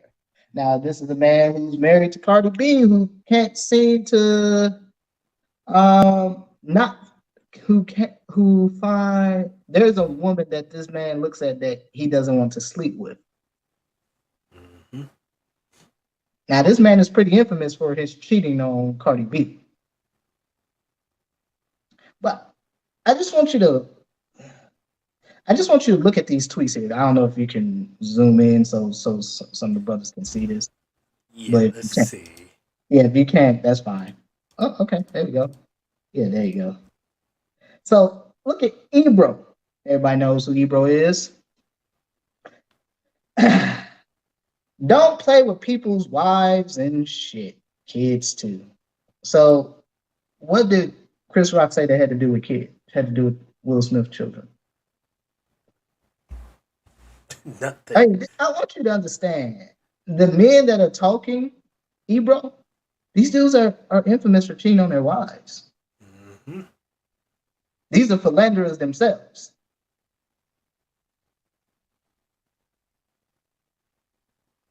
Now, if you look down right under him, Offset, Will Smith, the greatest to do it. Offset again. I feel you will smack the bleep out of one you blank about my wife on national TV. I can't stand the Negro Ebonics here. Yeah, the whole damn sentence is a run-on. But again, I want these are your entertainers. These are your rappers, your entertainers, your celebrities. And these are black men. And black men who have very sketchy histories themselves. And look at what they're saying. How they're supporting Will Smith. You know these dudes came from some single mothers. You know they did.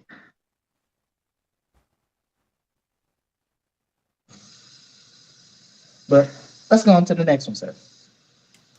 Yep. On the next one,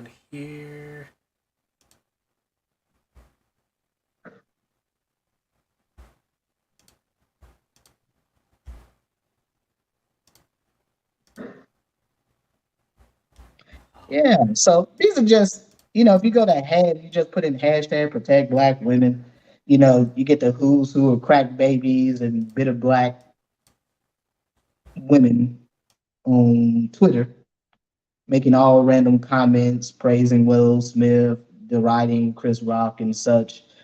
But the problem again, and these are just some random folks I took a screenshot of, but the problem again is the men. Let's read what Mr. Randall Stevens had to say about the situation. So, Chris Rock defenders are okay with one, making fun of a black woman for the way she wears her hair, knowing she has alopecia. One, Chris Rock didn't know she had alopecia. Nobody outside of Smith even knew she had it. Absolutely. That is very correct. So, this right here is just quintessential simp behavior. Vilifying a black man for standing up for his wife. I mean, do we? You know what? See, Negro's gonna make me do it tonight. We're gonna watch this little 4 minute video. I'm gonna send you the link, sir, and we go watch this 4 minute video. And you're gonna see in real time why Jada Smith was not deserving of protection. She forfeited it. She should have go ask August Alsina for protection. But Will Smith, being the universal simp he is, hey, he did it. You guys are not okay. The above two things are not okay to do. Hashtag protect black women. Okay, so we got some woman with a French tag here, French name. Me Too Sharon. I don't know what the hell this is. Oh, she was replying to Sharon Stone. Anyone's familiar with Sharon Stone? Again, this woman old enough to be my grandmother.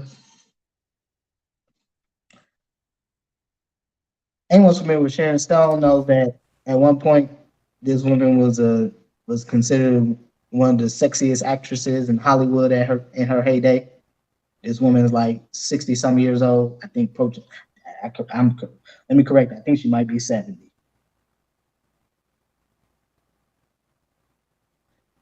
But this woman is infamous for a movie called Basic Instinct. There's a very infamous scene in the movie where she crosses her legs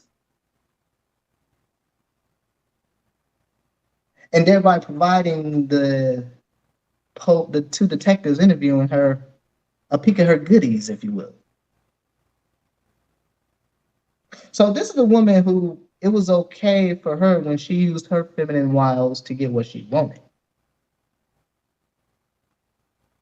But now she comes back to deride Chris Rock. Last time I checked, Sharon Stone has never been in a movie with a black man, as far as I know of. But okay, let's continue. This one here, you can look at this chick.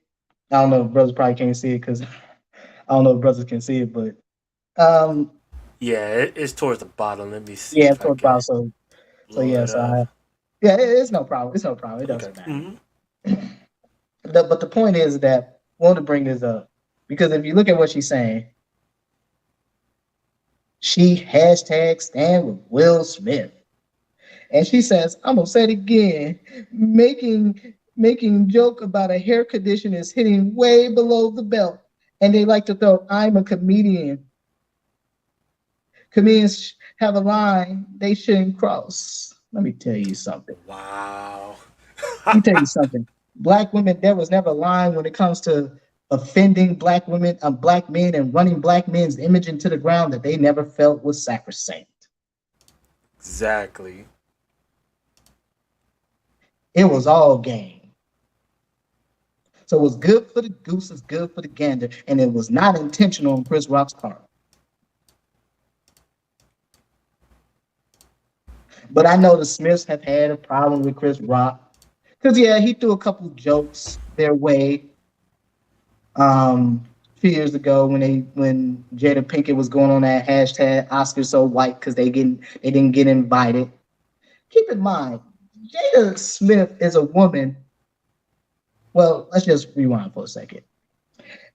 I'm sure everyone here has seen the Matrix trilogy, not that new crap Mm-hmm. they got out, um, but anyhow, I'm sure everyone here has seen the Matrix trilogy. Keanu Reeves was not the first person they wanted. Will Smith was. That's true. The Wachowski brothers wanted Will Smith to be Neo, not Keanu Reeves. So they already had a relationship with Will Smith. And so he was their first pick when they wanted him to be in the Matrix. But he turned it down, and ultimately they gave the role to Keanu Reeves. But what's interesting is that the second Matrix film, was it Reloaded or was it Reloaded? I believe Matrix Reloaded. I believe was the second Right. film. They Mm-hmm. introduced Jada Smith's character as Nairobi. Now here's a woman ain't never been in a big budget film up until that point. How do you think she got that role?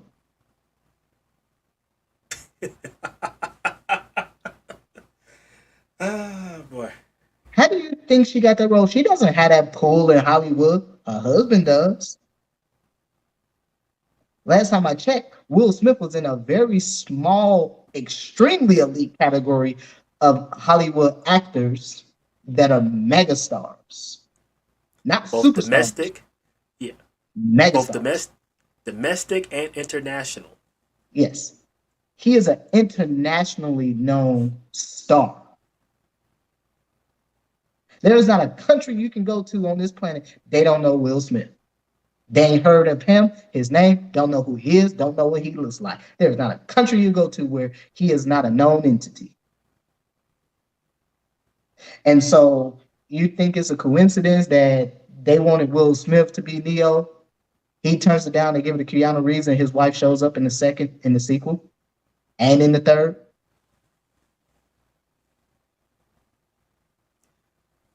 That's not a coincidence, folks. No, sir. Well, let's continue with this one. So this is written by Dr. Sophia Marjanovic. You know, again, European. I'd probably say Eastern European with a name like that. But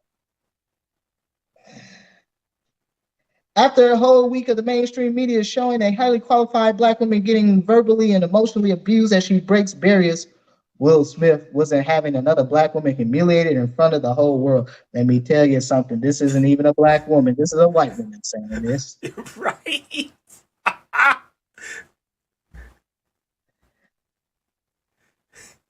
And you talking about Karens, right? Chicanery. You know, it's funny Mm-hmm. because black women love to talk about the eternal nemesis, white women, but don't seem to have a problem when these white women are coming, quote, to their aid, like Sharon Stone in a previous tweet, or Mm-hmm. now this PhD, this academic. So let's go on to the simp right below her. Yo, Jer, whatever the hell that means. If everyone that ever insulted a black woman was slapped the first time they did it, the world would be a better place. Hashtag protect black women. Wow. Let me tell you something. God damn it, I'm a man that grew up in Chicago. I am from Chicago. I want to make this really clear. I don't give a damn how much formal education I have. I'm still a black man that came from Chicago, and I want to make something really clear what I'm about to say next. There is not a black man that's ever came from an inner city, that's ever came from a major metro that won't tell you they ain't seen plenty of black men end up in cemeteries or in prison because they decided to go protect a black woman. And they protected the most undeserving. Mm-hmm. The cemeteries and the jails and the prisons of America are filled with black men who identified with their mothers and felt the need to protect every single black woman, irrespective of the fact if she was worth protecting or not. And this, I find it so funny. I find it ironic that this simp right here would even dare to say that everyone who insults a black woman should be slapped the first time they did it. Let me tell you something. So let me get this straight. Let me understand this. So black women want black men to be attacked dog every time they feel slighted. Every time her feelings were hurt because some guy said something that they didn't like, made a comment that they didn't like. I want black men to understand what subservience and slavery looks like. It sounds like a slave. You're not her leader. You're just a personal guard dog.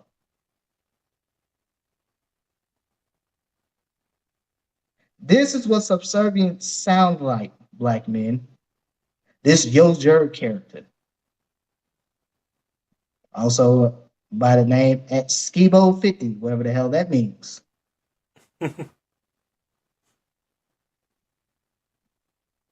Is a quintessential example of a man who gave his manhood away to his mother, or I should say his mother took it from him. And she sent this simp out in the world to identify every black woman he knows or sees or whatever with his mother. Because see, this is why so many black men end up with women that you knew you should never been with. This is why you got so many bastard children out here and you're not married to these women. Because these women were examples of black men trying to redeem their mothers. They identified with the mothers. Let's go back to our Sigmund Freud.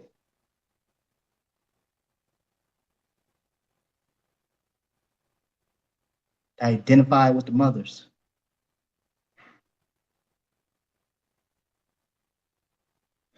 Let's continue.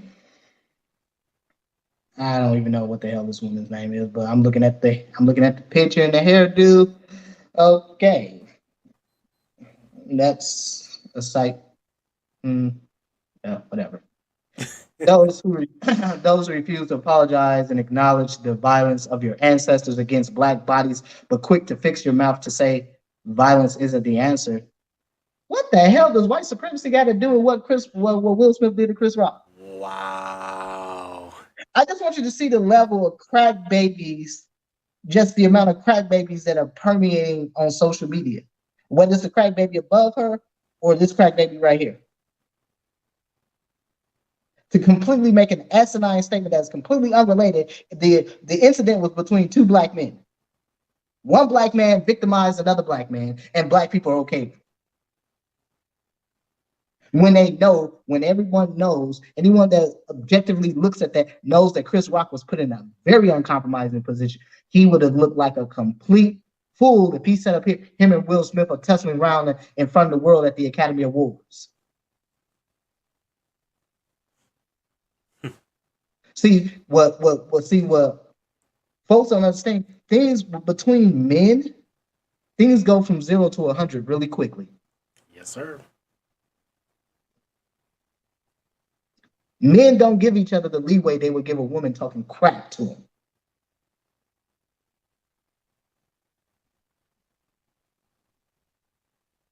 Okay, yeah, we can go on to the next one. All right, let me bring this up here. I mean, these are some gems. Let me just point that out while I pull up this next one. No, absolutely.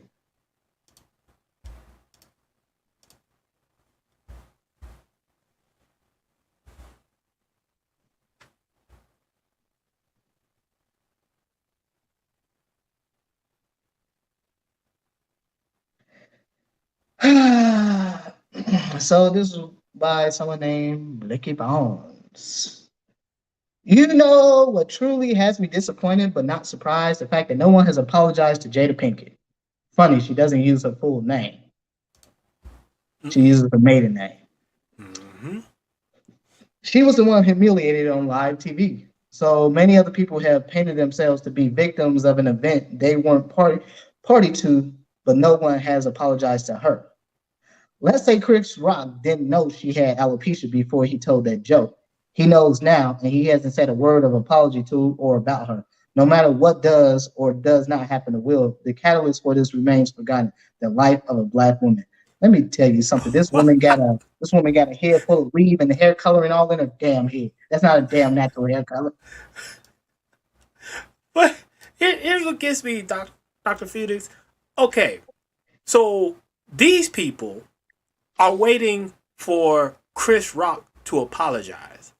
When I find it interesting that Will, when he got his award, made no apology to Chris for his behavior. And it took the threat of the Academy the very next day for him to finally give an apology. Yeah, To he issued a 160 word, 160 letter, excuse me, apology. I believe it was on Twitter. Even then, it was an apology that really wasn't an apology. Will Smith was not sorry for what he did. He acted very much like the woman he's married to. You know, typically women take on the traits of the men that they're with, not the other way around. So women take on the traits and the ideologies of the men that they're with. That's typically how it works. But as you see with Will Smith and quite frankly, most black men, it's the complete opposite. It's the inverse. The men are taking on the feminine characteristics and mannerisms. That's why you got a bunch of men running around here talking like there's some born again feminists. And for this woman, I mean, she just admitted Chris Rock didn't even know Jada Smith had alopecia. But that's not even the point. The fundamental problem here is that black folks know damn well Will Smith would have never pulled that crap with a white comedian or any other guy he may have felt that might have, yeah, this guy might hit me back. mm-hmm. And Yes, sir. I'm not saying Chris Rock was a coward or nothing like that. But what I No. am saying, Chris Rock respects the position he was in that night. This is not the first time he's hosted the Academy Awards. And so he understands what will come along with that. You're on the world stage, and your image as a black man is everything. Your image as a black man should be everything every single day of the week, 365 days a year. You should protect your image at all costs.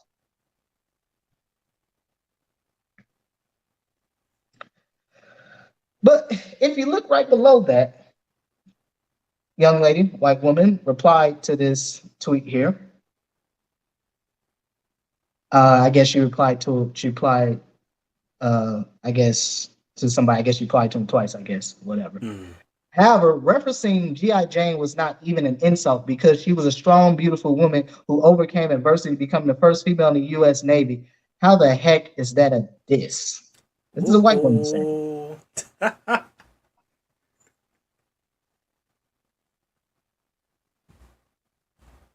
Wow. If you go into the normal side of Twitter where everyone else, not the crack babies and the lead addicted babies are at on Twitter, if you go to the normal side of Twitter, you'll see that yeah, most folks were wholly against what Will Smith did. In fact, they were really going after Jada. They were calling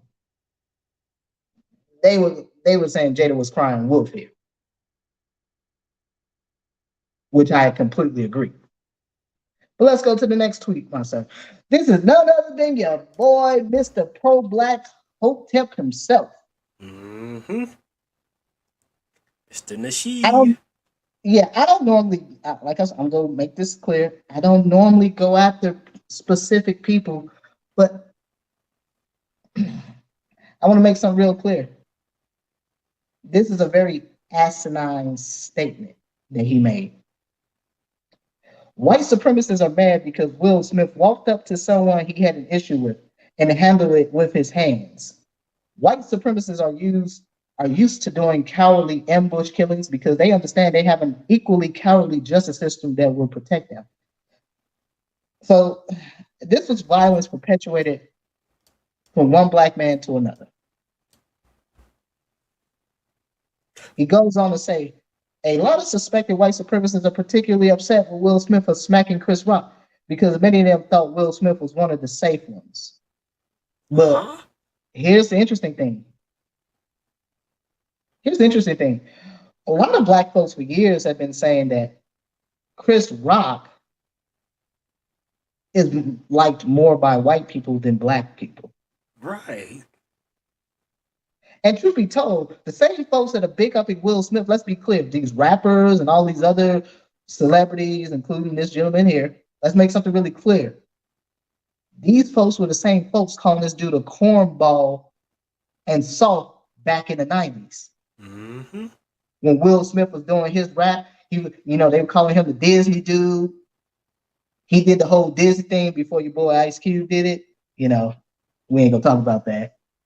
We ain't gonna talk about how a lot of your rappers, they were hardcore NWA, F the police, and all this other stuff. Then all of a sudden, they got a chance to get the bag.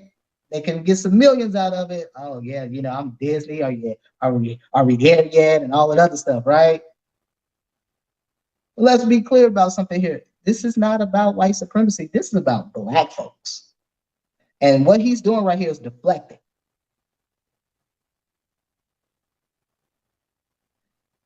Then he goes on to say, Will Smith slapped Chris Rock like one of those zombies from I Am Legend. I'm sure most folks probably didn't seen that movie, Will Smith's zombie movie. Yeah. And then there's another one. Oh, I'm bringing it up right now because our good friend Nasheed is not done yet. Oh no, he just had him a good old field day with this crap.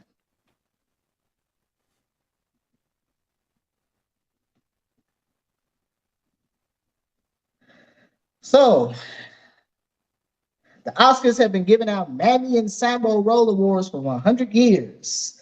Now, black folks are talking about, oh no, what is these white folks go think about us now? Let me tell you something, black man. What I was saying earlier, you best be protecting your damn image. So, I guess somebody had replied to him, or he's replying to someone. Looks like.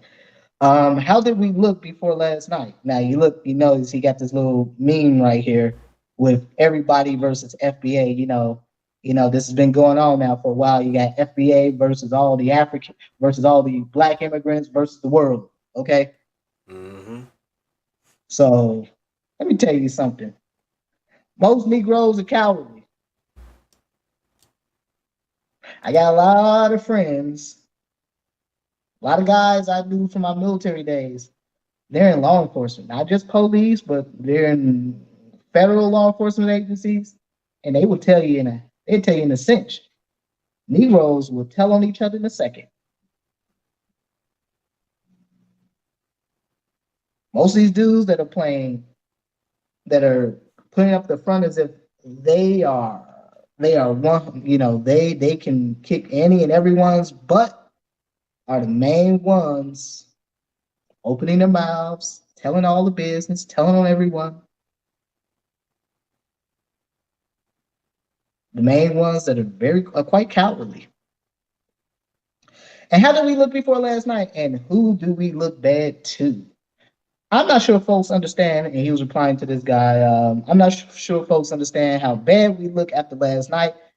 What's even said is, I don't think a lot of y'all even care. And you know why this is so important?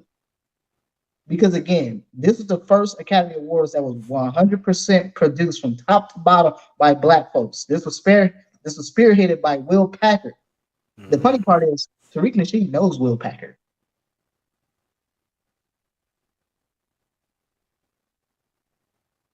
And see, what gets me, Doc, this guy is no stranger to Hollywood. No. He's been involved in a production of a everyone old enough to remember. Most of us were in high school or so at that time. But there was a in the mid 2000s, this was when the wave of these trashy reality shows started to pop up, like Flavor Flav, The Love and Hip Hop, The Kardashians, all that stuff.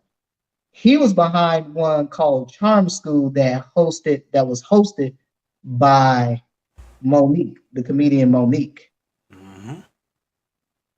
And basically, they took the most derelict women they can find and tried to put them through a finishing schools style program. And didn't really work. It was basically ratchetness 101. But I'm sorry, go ahead, sir. Well, what I really was going to say, Doc. So when Nasheed asked the question, "How do we look before last night, and who do we look bad to?" Well, Mr. Nasheed, before Sunday night, Will Smith, as you pointed out, good sir, was one of the most respected black men all over the world. Everybody loved Will Smith, even besides what was going on with his wife and everything. He was well respected. After Sunday night, I can guarantee you at least 90% of his respectability went out the window. Oh no. You even had the Venus and Serena Williams' father himself come out and criticize Will Smith for what he did. You have some of the biggest names in Hollywood. And I got an article because I'm sure everyone's know that Friday Will Smith resigned from the Academy. Mm-hmm. So you had Negroes running around telling you everything that this was all fake, it was staged. No, this is real. It's getting real. This man has sacrificed his career for a woman that doesn't even respect him. He has put it all on the line for a woman that has zero respect for him. Okay, let's see. Got another tweet here. Yeah, this is the last one up on the Yeah, docket. yeah. So he goes on to make this other asinine comparison. White Hollywood actors get into real fights on film sets all the time. Rob Lowe versus Tom Cruise, Steven Seagal versus John Leguizamo, Shia LaBeouf versus Tom Hardy, George Clooney versus David Russell, and the list goes on. And they don't talk about pressing charges on each other, Will and Chris. Whoa, No, whoa, whoa, whoa! Wait! yeah, D- yeah, d- Wait. This lets you know he doesn't know how to read properly. He just said white Hollywood actors get into real fights on film sets. yes. Negro, do you know the difference between being on film and real life? God. It's not even just that. So when you have actors that have disagreements and those disagreements get physical on film sets, do you understand? You don't hear about this stuff until months. More often than not, months after the production is ended, years after the production, ended, finished, the movie was released, and all of that. You don't hear about that. But here's where this is really asinine.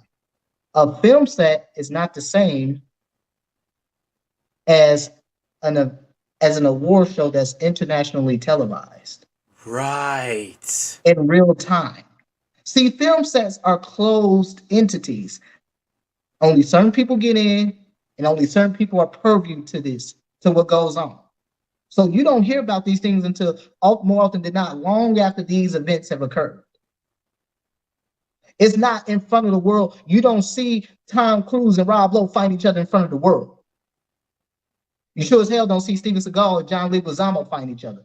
Although there's numerous stories about Steven Seagal getting into fights on film sets because he talks a lot of trash about a lot of folks, but that's neither here nor there. But the point is that he made this really apples and oranges comparison to what happened, comparing white male actors fighting each other to what happened in real time. Mm-hmm. In front of the world. See, these are things that people all over the world, they probably know these actors that he listed, but they don't probably know these stories. But the world does know that Chris Rock got slapped by Will Smith. Right. This is the silliness of what I'm talking about.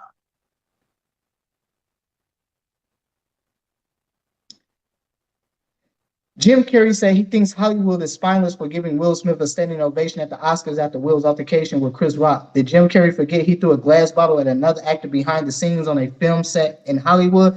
Behind the Wow. scenes. Again, this stuff is not purview for the world to see. The entire world saw Will Smith smack Chris Rock. This I'm is the difference. sorry. I'm sorry, but this is another case of, well, white people do it too. Why can't we? Exactly. And this goes to what I was saying before. There's an acceptable level of violence between black folks that black people are very much okay with. Except when white folks do the same thing to them, they're not okay with it. But it's okay when it's between black folks. For a confrontation, one that should have never happened in the first place. Because see, if Will Smith had any compunction and wasn't in this simp rage moment, he would have completely approached Chris Rock behind backstage and said, "Hey man, my wife didn't like that comment. I don't know if you knew she has alopecia. Can you refrain from making comments about her hair and stuff like that?" That was the right thing to do. Mm-hmm. Okay. But see, when you're raised, when you're identifying with your mother, and you feel this incessant need to go protect a woman, no matter how much she has publicly disrespected and cupped you, there's no level of degradation that you would not be willing to perform on behalf of this woman.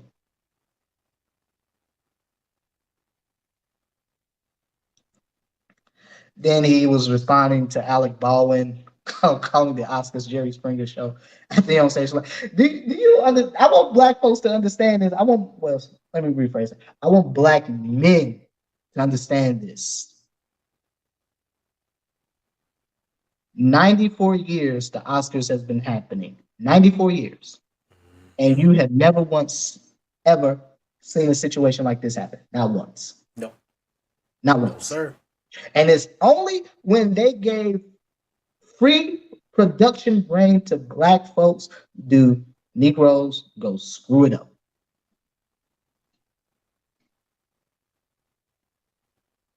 And yeah, this is about your image, black man. Because what does it say about Will Smith and black men in general? So every black man in the sound of my voice, these are things we have to deal with every single day when we're out here. Especially those of us that are formally educated, and you're formally educated in fields where black folks ain't in.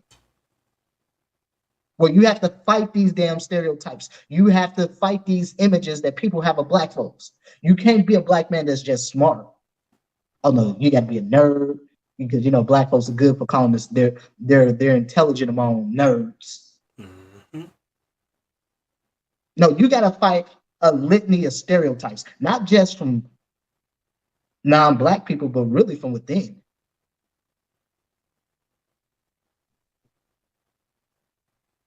The first time black men dealt with their image, it was from within. Especially those of us that are formally educated. Family members look at you, they tell you stuff like you're talking white. Oh, you're a nerd. Mm-hmm. You're not hard. You ain't got no courage, man. What you talking about, man? Keep your head in those. No, go look at them books, man. This ain't for you. Black men have heard it.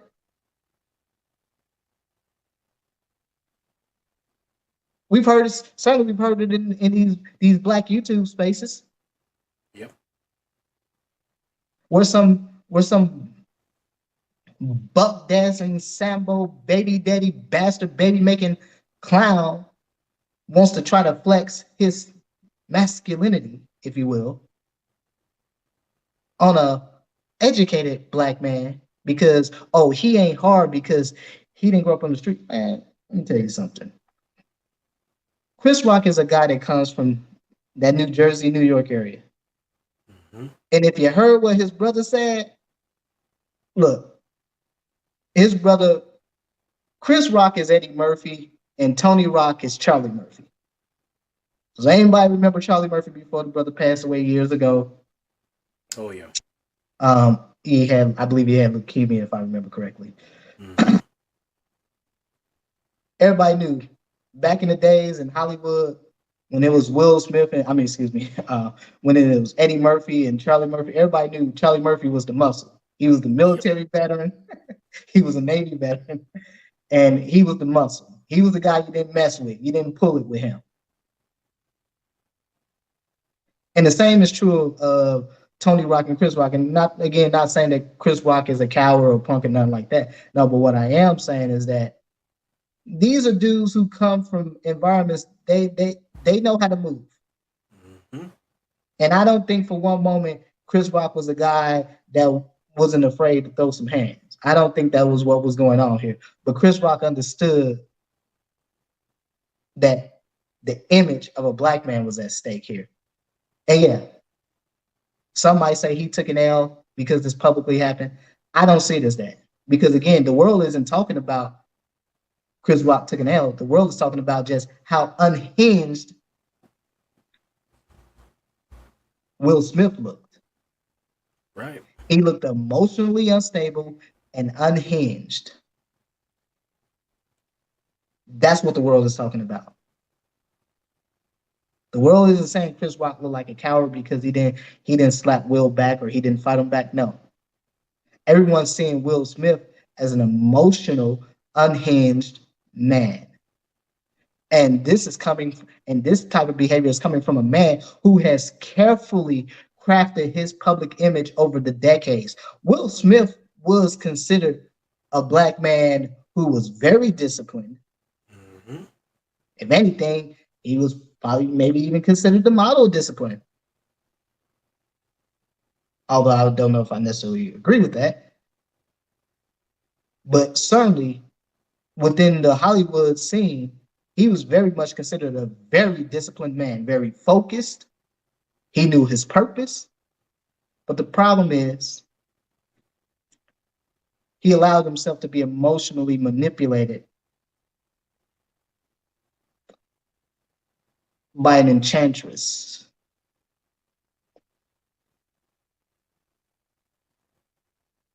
So, whatever sorcery that Jada Smith wielded, it worked its charm on Will Smith. No pun intended.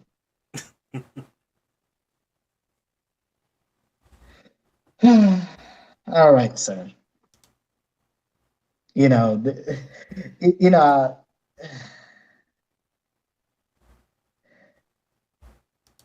I sent you another article right before we did this. I want to go into this article because be well. You know what? Hold on. Let me see it before that. Let me see if I can put this in the chat here. I mean, Okay. excuse me. Let me see if I can do this. Give me just a second, gentlemen. Sorry. Sure. Sure.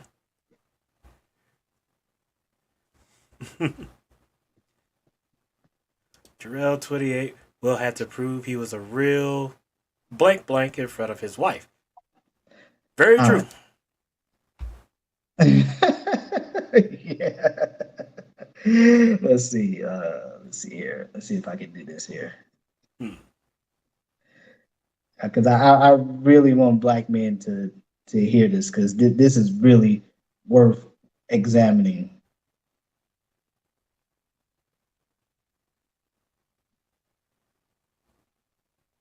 Okay, let me see. Hmm. Uh,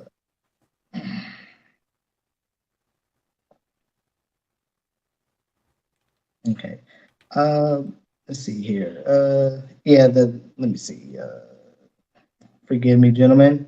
Give me just a second here because this was something that, in the midst of us doing the stream, I really wanted to talk about this, or well, I really wanted us to watch this because about 4.5 minutes. But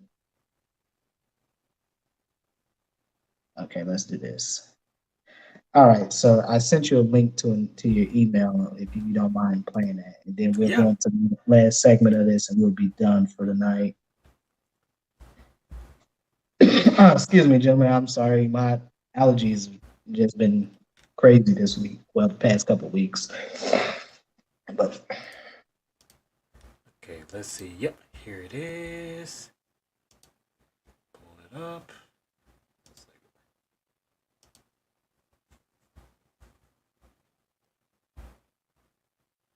Let me get the fair use thing going before we play, and yep, no problem. we'll also speed this up a little bit Yep. so that way, yeah, the fair use stuff. So let me get this going here.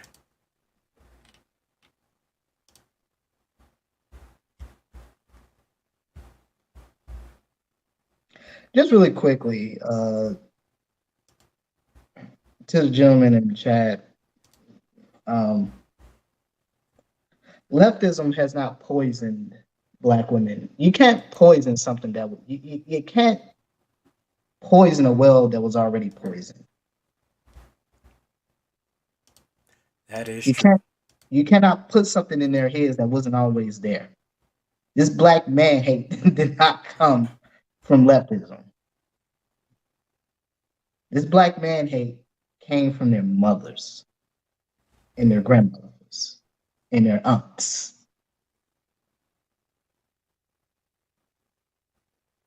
And this has been reinforced for the past 2 generations. From black women, from a black woman to a black woman. But let's continue, sir. Mm-hmm. You've been on a hell of a journey with me. Mm-hmm. Yeah. You know, there's people's feelings involved. Right. Right. You know, Mm-hmm. it's healing that needs to happen. Mm-hmm. Yes, absolutely. So what happened, Jada? Okay, so I think it was about 4 years ago, started a friendship with August. And we actually became really, really good friends. And it all started with him just needing some help, you know, me wanting to help his health, his mental state. And we found all those different resources, you know, to help pull him through. And from there, you know, you and I were going through a very difficult time. Yeah. That particular point in time, it was indefinite. Yeah. I really felt like we could be over. you Yeah, know? no, we And were over. And then what did you do, Jada? Well, you know, I think from there, you know, as time went on, I got into a different kind of I entanglement. think you need to say clearly what happened. And I got into an entanglement with August. That's what I said. An entanglement? Yes. Yes. A relationship. Yes, it was a Yeah. relationship. Absolutely. We decided that we were going to separate for a period of time and you go figure out how to make yourself happy. I was in a lot of pain and I was very broken. Now, in the process of that relationship, I definitely realized that you can't find. I want you all to take a look at this woman's face. Look at her expressions. Look at her body language. Let me tell you something. If black men don't know what contempt looks like, you're looking at it right there. Mm-hmm. This is what contempt looks like, black men. No two ways about this. This woman is not apologetic about what she did. She refuses to even acknowledge it for what it is. Hence the Right. term entanglement. Well, let's continue, sir. Find happiness outside of yourself. And luckily enough, you and I were also going through a process of healing in a much different manner. I would During that time, launched into an interaction with August. What do you feel like you were looking for? I just wanted to feel good.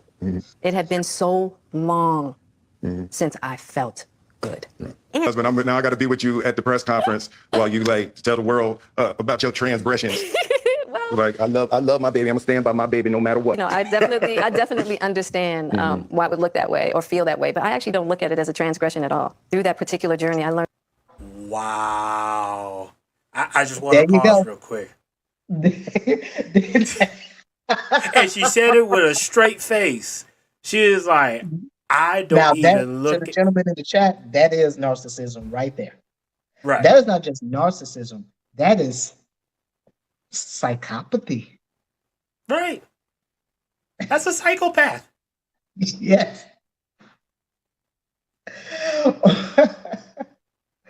I mean, this right here, the reason I want to play this because I'm sure many of y'all may have seen this before, but this table talk, whoever did this did a very good job of condensing the most pertinent points of this discussion between the two of them down into a 4.5-minute segment. And this completely highlights the problem in Black America. This right here. This is your quintessential modern woman.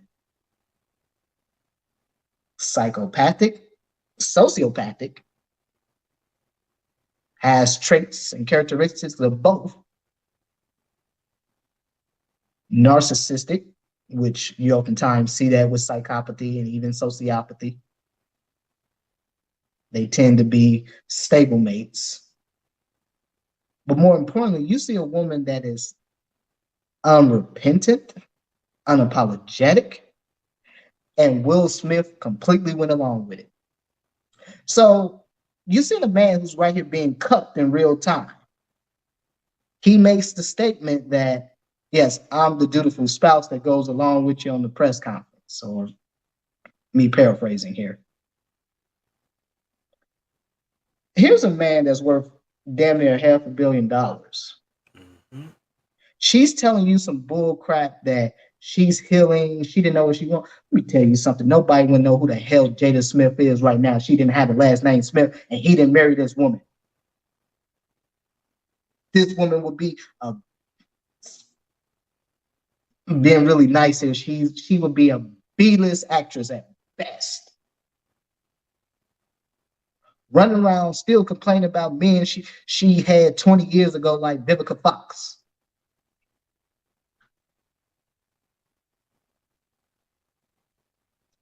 Your career, she never had a Hollywood career. She was in some black movies back in the 90s, and that's pretty much it. Movies that for the most part only black folks would know. Right. She never had this budding career.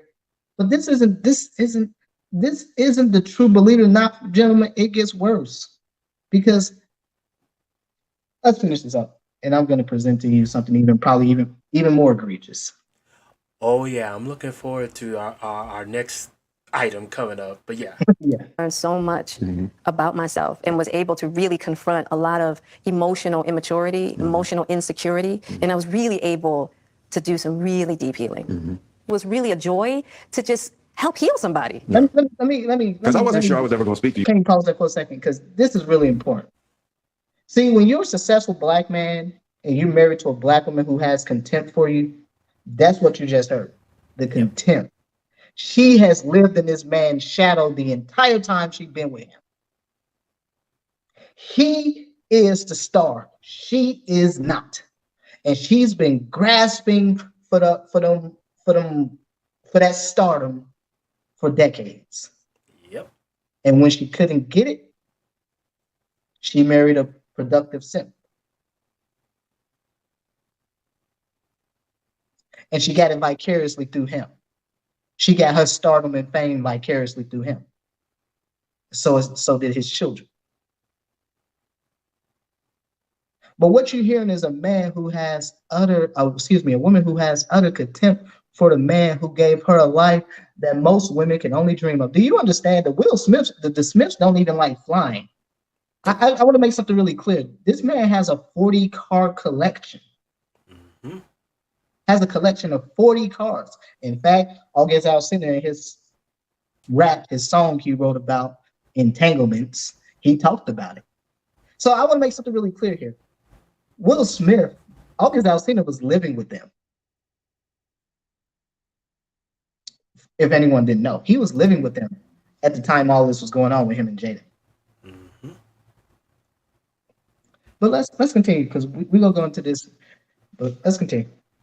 You again. I know. Yeah, like the fact that I'm speaking to you again is a miracle. I don't want to go through this no more. Yeah, no, I don't either. Yeah. I'm gonna get you back first, and then you're gonna get me back. I think you got me back. I think we're good on that, okay? Okay. I wish that wasn't the case. I do. I wish that wasn't the case. I sure wish it could be all magic and miracles. Yeah. That's probably true. But And I don't think it's about getting anybody back. No, for me it is. Okay. I'll give you that petty. That's what you want. But, I will definitely say it's just part of it. Yeah. If you expect to be with somebody for a lifetime, 25 years and counting. we ride together, We die together. Bad marriage for life. That's terrible. Your failure is now complete. Yep. Isn't that what Darth Vader told Obi-Wan in Star Wars: A New Hope? Yes, sir. I was but the student and you were the master. Now I am the master and your failure is complete. Let me tell you something.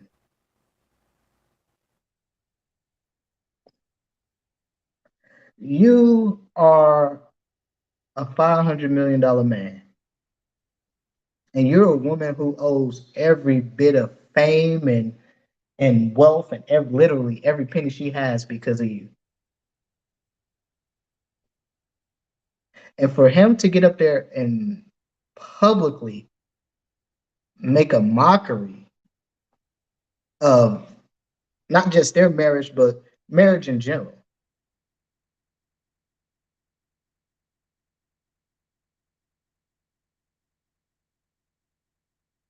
Because he has gotten comfortable with being cucked.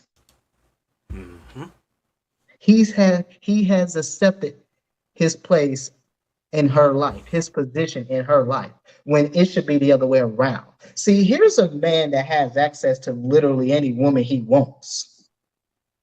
There's no woman on this planet that wouldn't give Will Smith anything he wanted, when giving him the admiration and adoration he wants. Yep.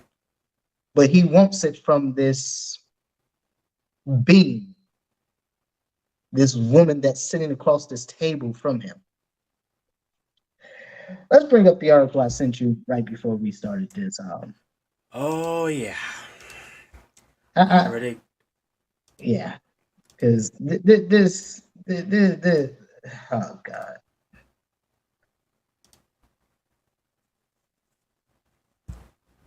And if you don't mind, good sir, I'll Please go. read this article for you. Oh, no, please, because no, please go. Be my guest. Please go ahead. So the title of this is called "Read Will Smith's Daughter Willow's Letter to a Deceased Tupac, Begging Him to Come Back so her mother, Jada Pinkett, can finally be happy." So it starts off by saying, a letter was reportedly written by Will Smith's daughter, Willow Smith, to her mother, Jada Pinkett Smith's late ex-friend, Tupac Shakur, begging him to come back to make her mom happy, which has gone viral on the internet. Will Smith won't be happy after reading Willow's letter to Tupac. MTO News uncovered an old letter Willow wrote to Tupac Shakur, begging him to coming back to live and make Jada Pinkett happy. And in the letter, the 11-year-old child begged Tupac to come back so that he can make my mother happy. The letter, according to Willow, was written in 2011, when she was barely in middle school, MTO News confirmed. But the little girl knew that her married mom loved Tupac so much that she needed him back in her life. The 11-year-old Willow wrote, "Can you come back so that mommy and me can be happy?" Tupac died nearly 5 years before Willow's birth. And on Will Smith and Jada Pinkett's marriage, here's what you need to know. It says, Will and Jada Pinkett Smith have been one of Hollywood's most famous couples for decades after tying the knot in 1997. Will spoke about Jada's relationship with Tupac and how it always made him feel inferior. In his memories, I think he meant to say memoirs, Will wrote, though they were never intimate, Their love for each other is legendary. They defined ride or die. In the beginning of our relationship, my mind was tortured by their connection. He was Pac, and I was me. Jada has maintained that they were never more than extremely close friends, but many remain skeptical of Jada's claim. No wonder Will is walking around slapping comedians. It's hard to compete with a dead rapper. Just another of the many reasons people consider Tupac the GOAT. Flip to the next page to see Willow Smith's letter to Tupac.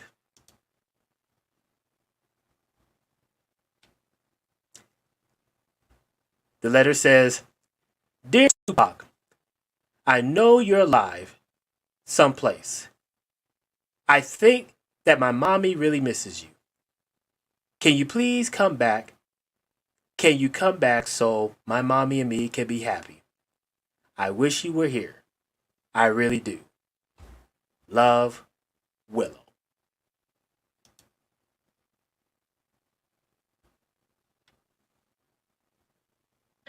Yeah, she had originally posted this on her Instagram years ago. Because when this came up a few days ago, Negroes were running around talking about, oh, that's fake. She really didn't write that. And all people had the Instagram links. I guess they got removed or whatever. Yeah. She had deleted it. But I wanted to bring this up for a few reasons. But go ahead, tell me your thoughts on this. You know, it's one thing when you are betrayed by your spouse in regards of she hold feelings for another person before you. That's one thing.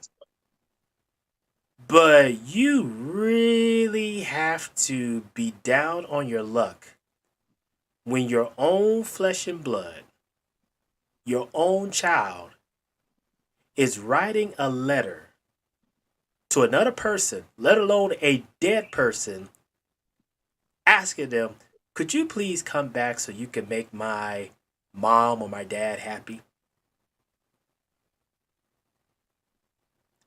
Wow.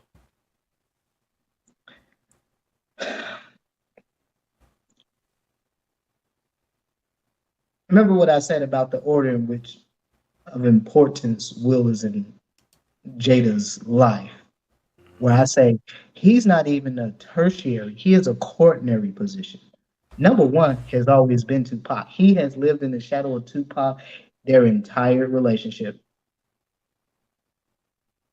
And I don't believe for one moment they were just friends, because we got some images to show that that's most likely wasn't true. In fact, sir, if you don't mind bringing up one. Certainly. Let me, Since we're right on it anyway. let's see. There's one that I have with a little side by side. And I want brothers to see the body language. Yep. And let me bring this up right now.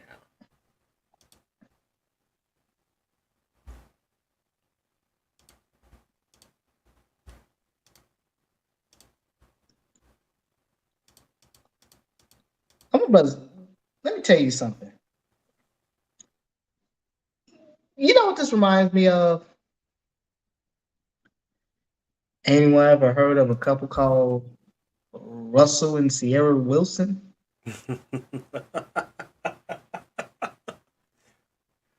sir. Let's make something really clear. Tupac was no gangster. He was a dude playing gangster. Mm-hmm.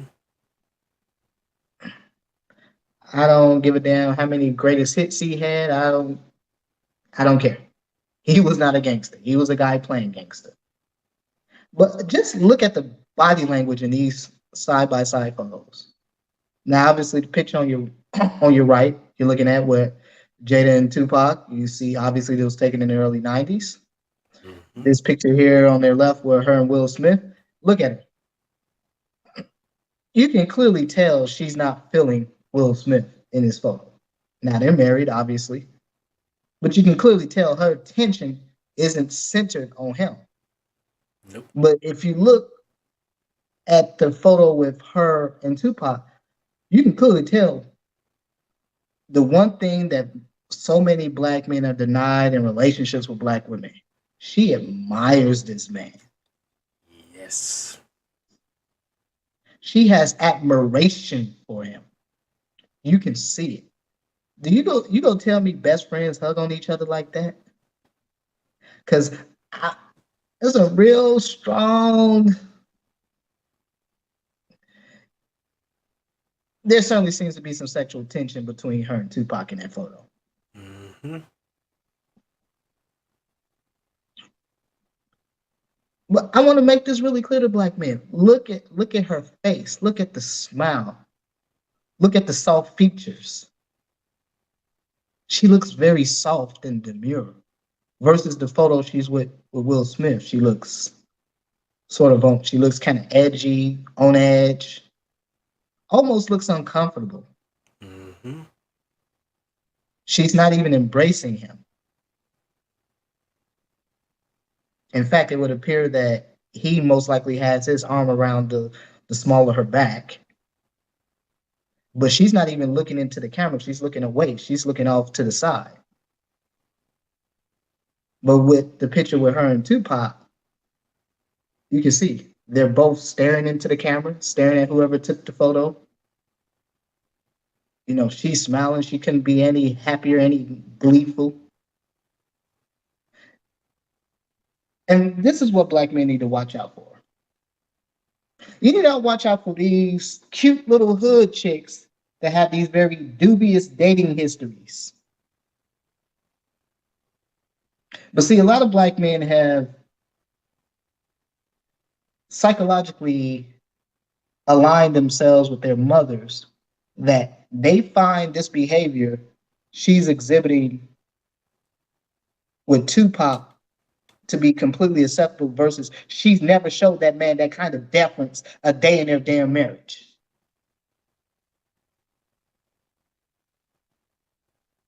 And this is the criminal part of it. Why so many black men. I'm just gonna be real frank right here. There's very few black women today that are one worthy of respect, worthy of your protection, worthy of you putting everything on the line for. I mean, very few.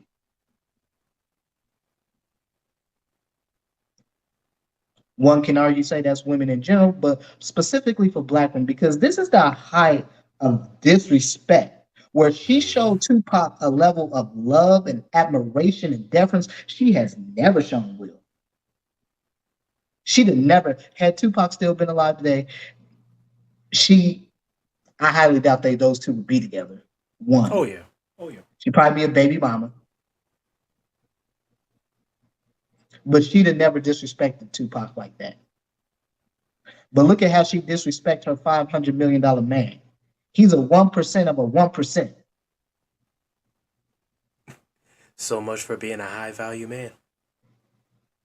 Go figure. You know, there's one more thing I really want to hit up before we end tonight. Well, actually, no, bring up a couple more of the photos. I want you to bring up the two August Alsina and her. Because I want black men to see. And I wouldn't, you know, I'm sure the brothers that are listening, I'm sure that you probably heard August Alsina's song. You might even know the lyrics. But I would urge you to go just not listen to the song, but just go read the lyrics and read what this guy is saying in these lyrics. Because I want to. This kid, keep in mind, this kid was like he was like 22 at the time he met Jada and they started having this sexual relationship. Here we go again. Look at the body language. Look at August Alsina on the left and Will and Jada on the right. Look at the body language. She is just as grinning and cheesing. Couldn't be happier with this man. Mm-hmm. Now you look at him. you very much get the taller, lighter Tupac vibes off of him. You very much get that. Kind of got that little eccentric look going on, whatever. But you can see she couldn't be happier to be with this man that's half her husband's age, half of her age. Now, see, we don't talk about predatory behavior among Black women, but keep in mind, when she met this kid at 22, he was a drug addict. He was addicted to opioids, specifically Percocet. He came from a troubled home. He was living with them at the time. And he was sleeping with Jada and Will in Jada's marital bed in their marital home, driving Will Smith's cars. And he talks about it in the song. Will Smith had suspected that they were sleeping together. So despite the fact what you heard on the Red Table Talk about they were separated, August Alsina makes it very clear they were never separated. In fact, he was the side dude. But I want you gentlemen to look at this photo. Look at the body language between August Alsina and her and Will Smith. Look at it. You could damn near fit a car between her and Will Smith. She's not smiling. She got this almost resting face, if you will. Mm-hmm. She's not even the least bit happy. And look at Will Smith. He's just grinning and cheesing. You can tell. Look at him. Look at August Alsina and look at Will Smith. Polar opposites. Bring up the next one, please. All right. Yep. Download this.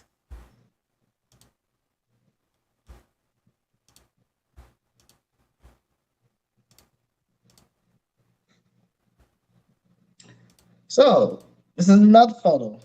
Apparently, look like they're in a hotel. Looks like a hotel because I look like I see maybe some housekeeping services or whatever. Mm-hmm. Clearly, a selfie they took in a hotel. Don't look like she has alopecia to me. Looks like a pretty full head of hair, if you ask me. But okay. Yeah. Even when she did the Red Table, which was only 2 years ago. Yeah. Seems like she had a full head of hair then. Yeah. But look at him. She has a type. If I remember correctly, Jada Smith comes from Baltimore, if I remember correctly. Will Smith is from the state over in Philadelphia. He comes from Philadelphia. Yeah, for sure. Will's from Philadelphia. Yeah. I think she is from Baltimore. I think she is. I want to say she is. But I just want folks to, do this look like a woman that is emotionally invested with this young man? Because I'm seeing a woman that looks pretty damn happy. She's smiling, certainly smiling in a way she ain't smiling with Will. Looks, if I didn't know anything, they look like a couple to me. If I didn't know any better. Right.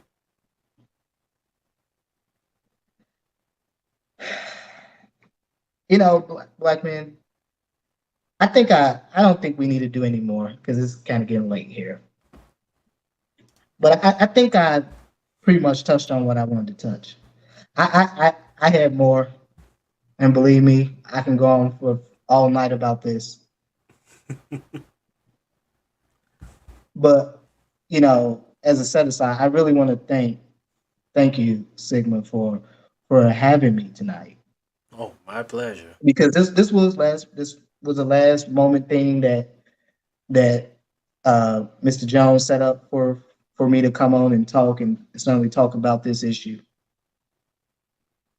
And again, I want to talk about this because I want to talk about just how a situation that's really about a black man who's really in this moment of rage, of simp rage at that, how he lashes out at another black man because his wife gives him that look. Because if you watch that scene before he walked up on stage, they were laughing. Mm-hmm. Even after he smacks Chris Rock, there's a scene you can see them people caught on camera. She was laughing. Mm-hmm. And the fact that, you know, it is so easy to just wind a black man up, for a black woman to wind a black man up and just send him out there to go cause whatever damage and mayhem he can. And it doesn't matter if he victimizes another black man, and certainly does it in a very public manner. Mm-hmm. Because it is all okay if he ask the average black person. It is okay. That's what we do, right? That's what black men do to each other, right? You'll go attack another black man because a woman told you to do so. Instead of being a thinking black man,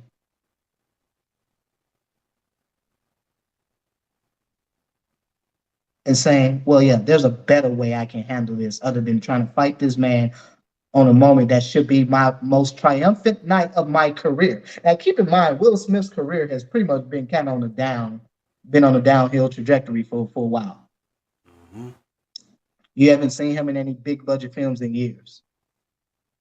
And typically this is what happens when a lot of your movie stars that used to be really bankable actors, you know, they were your $20 million, they were in that $20 million plus movie crowd. You know, when they're not doing these big budget films and making the big bucks on the films like that no more, they start doing these roles that lead to those Academy Award nominations. And again, that's just generally a natural transition. Will Smith is a man that's almost 50, that's almost in his mid 50s. Mm-hmm. You know, Jada Smith is 50 years old. And for this to be the night where you're honored and celebrated by reaching a pinnacle, a milestone, an elite milestone. Mm-hmm. You're not even 1% of the 1%. You're like 0.0000001. You are an extreme elite company. Mm-hmm.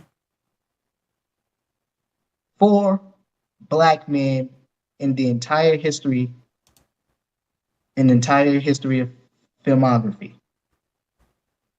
that has reached that pinnacle, that won an Academy Award for Best Actor. Mm-hmm. And when it should have been a night where people were celebrating your accomplishment, celebrate your historic accomplishment, an accomplishment that you had black folks that produced the Oscars, and they did an excellent job. You made it about you and your rage because you're too cowardly to deal with the woman who is the cause of your rage, who is your true source of your anger. Because make no mistake, Chris Rock is never Will Smith's target. His real target is Jada, always has and always will be. Mm-hmm. And yes, I said it earlier, and I'm going to say this again. If he had any compunction about him, if he had an ounce of character, if he had an ounce of manhood in him, he wouldn't even sit there and listen to 30 seconds of that crap she was saying at that table, that red table talk they did a couple years ago. He'd have put her in her place where she belonged. Because see, you wouldn't. I'm sorry, go ahead, sir. Honestly, Dr. Fade, this just me, but I'm pretty sure you agree as well. Had this man had any ounce of self-respect, you know, when he was coming into Hollywood and all, he would have never given her a time of day. And that is very true. This man had access to the most beautiful, to the most well-behaved, to the most honorable women in the world. And he chose a cute hood chick who had a penchant for dating rappers. And not just any rappers, dating guys who love to pretend like they're real hardcore and gangster, or really weren't. See, Tupac died because he pretended like he was a real gangster and found out life is not so kosher. But what's even more disturbing and probably even more sickening in this whole situation is the daughter. Oh, yeah. So you gave her your seed, and this is what it bore. This is the fruit that this tree has bared. A contemptuous daughter. Can you imagine the spells Jada was weaving to those kids? What she was saying that put that idea in an 11 years old head? You talk about the height of betrayal. That's the true anger. Right. Your own flesh and blood. And Will Smith would have done himself some good had he slapped Jada. Had he put her in a place when they was at that red table talk. He would have done her some good. And no, I'm not advocating violence for women, but you know what? That level of disrespect, I don't know a non-black man that would have ever dealt with that level of disrespect. No, sir. I've known too many non-black men I've had conversations with them, and they've been, when it comes to these social issues like this, they've always said, I don't understand why black men deal with what they deal with, why they accept it. And you talk about men that have to fight, you have to fight an image. This is what black men have to fight. So black men like myself, or like you, that will never accept this crap, we have to fight it because most black men will accept it. And not only will they accept it, they will walk headfirst into it. And you know something, Doc? I forgot this actress name. She's a white actress, but it wasn't too long right after that incident with Will Smith and Chris Rock. And so they asked her the question, because she's married too. They asked her the question, how would you feel if a comedian or whoever embarrassed you like that in front of millions of people? And she gave an answer along the lines of, well, even though I will feel bad about it, the fact of the matter is, it's not about me. This award ceremony is for my husband. And so I want the attention to be more so on my husband than to be on me. And so I would tell my husband, hey, don't worry about it. No need to get upset. We can handle this behind the scenes. And when I heard that, I'm thinking to myself, wow. That is a woman who understands her role. But go on, sir.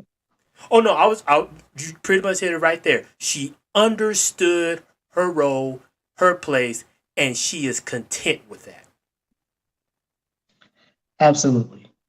She understood her role. And let me just be honest here.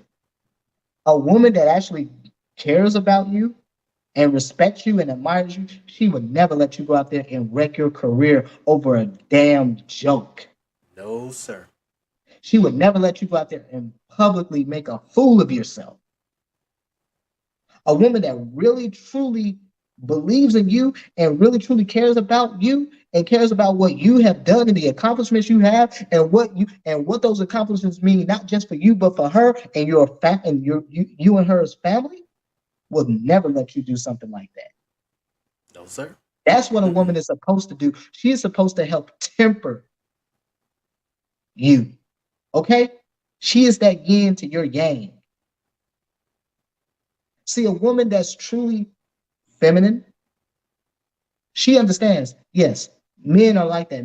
Things can go from 0 to 100 with men in seconds. My role as his wife is I'm here to make sure that doesn't happen. See, if she was truly, if Jada was truly a feminine woman, she was like, you know what, Will? She like, baby, you don't have to do this. We can deal with Chris Rock behind the scenes, just like you were just saying. She would have never let Will get up on that damn stage and wreck his career. It just came out Friday. This man resigned from the Academy. Why? Because he was about to get expelled. Yes, sir. He was facing expulsion. And instead of him being expelled, he resigned. And Jack, the expulsion was going to be at the very minimum 10 years. Yeah, this man is 55 years old. His career is over. Will Smith's career is over. And it's not just the expulsion from the Academy, it's all of these A-list actors who now they don't even want to work with it. Who wants to work with an unhinged black male? A black male that can't control himself, can't control his emotions. He acts like a woman, behaves like a woman. You don't see other groups of men behaving like this. It's only black men who have to get out here and doggedly defend a group of women who have never defended you. They have aided and abetted the so-called enemy, the white supremacists, and tearing you down, destroying your image. That's why men like you and me, we have to fight these damn stereotypes every goddamn day. Yes, sir. People find it hard to believe, yeah, there are well-behaved black men out here. There are black men who have aspirations beyond the normal hood crap. The reason I wanted to do the whole discussion, the two discussions we did back in February about Ronald McNair, because Ronald McNair was a man who dreamed for the stars and he went there. Yes, sir. He dreamed for the stars and shot for the moon. He was the ultimate definition of a black man. As you all like to say, Sigma Jones, a Ronin. Yes, sir. A fifth degree black belt in karate. A laser particle physicist, an astronaut. First man to play the saxophone in space. Designing satellites.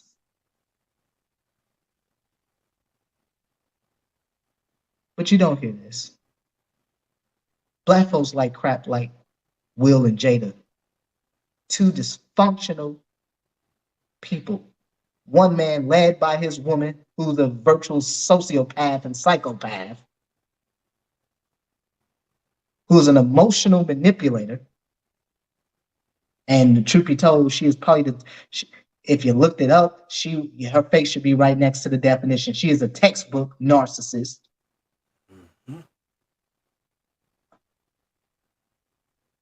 But no, listen to me, black man. There is no woman out here that truly cares about you that would ever let you do what Will Smith did last Sunday.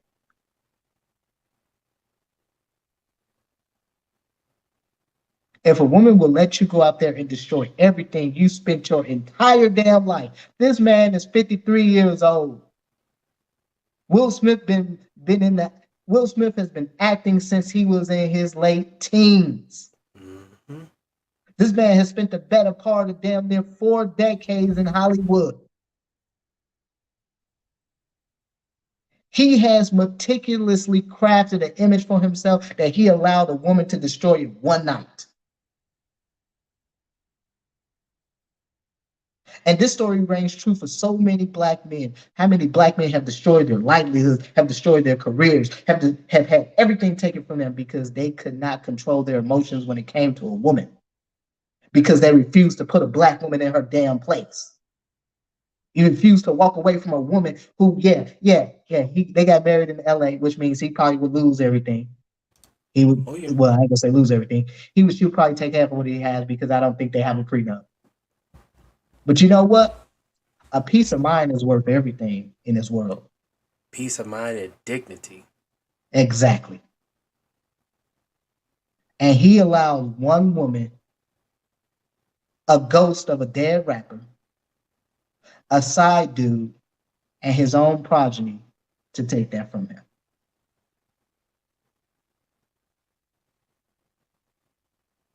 And with that, sir, I have nothing else on the matter. Well said. Well said. I I've pretty much have said what I wanted to say. I mean, for those who follow the Black Ronins and those who listen to Reflections of the Inner Man, everything we just talked about tonight, you can find it on those particular episodes. And it's unfortunate that this is the image of black men. This is why, just like Dr. Phoenix says, I no longer believe in the group image, especially when it comes to black men, because at this point, you can only control your own image. If you're hoping to change the image of a group or an entire group of black people and especially black men, forget it. Just forget it. You're better off focusing on yourself, making sure your image is great. And in fact, but before we end this stream, to really summarize exactly what Dr. Phoenix and first and foremost, sir, thank you for another great culture bomb and everything, because this was much needed. No, This this was this no need to thank me. I should thank you because again, this was last moment and you hosted me and I'm very grateful for you having me because yeah, this really bothered me hmm, because these are things that I have dealt with in my life. I'm sure you have dealt with them at some point. mhm. But black men who are driven by their damn emotions when you should be a logical and calculating entity. But please continue, sir. No, you're absolutely right. And before we end the stream, it's very fitting that to summarize everything Dr. Phoenix have shared with us, I want to end it with this quote from Warren Buffett. And for any black man out there, or just any man or woman in general that's listening in, I want you to pay particularly close attention to this quote by Warren Buffett. He was quoted as saying, "It takes 20 years to build a reputation and only 5 minutes to ruin it. If you think about that, you'll do things differently." So, with that said, I am Sigma Jones, the man of the hour, Dr. Phoenix. Greatly showed us with this culture bomb. We just like to thank everybody that's listening in and those listening in on the replay. Until next time.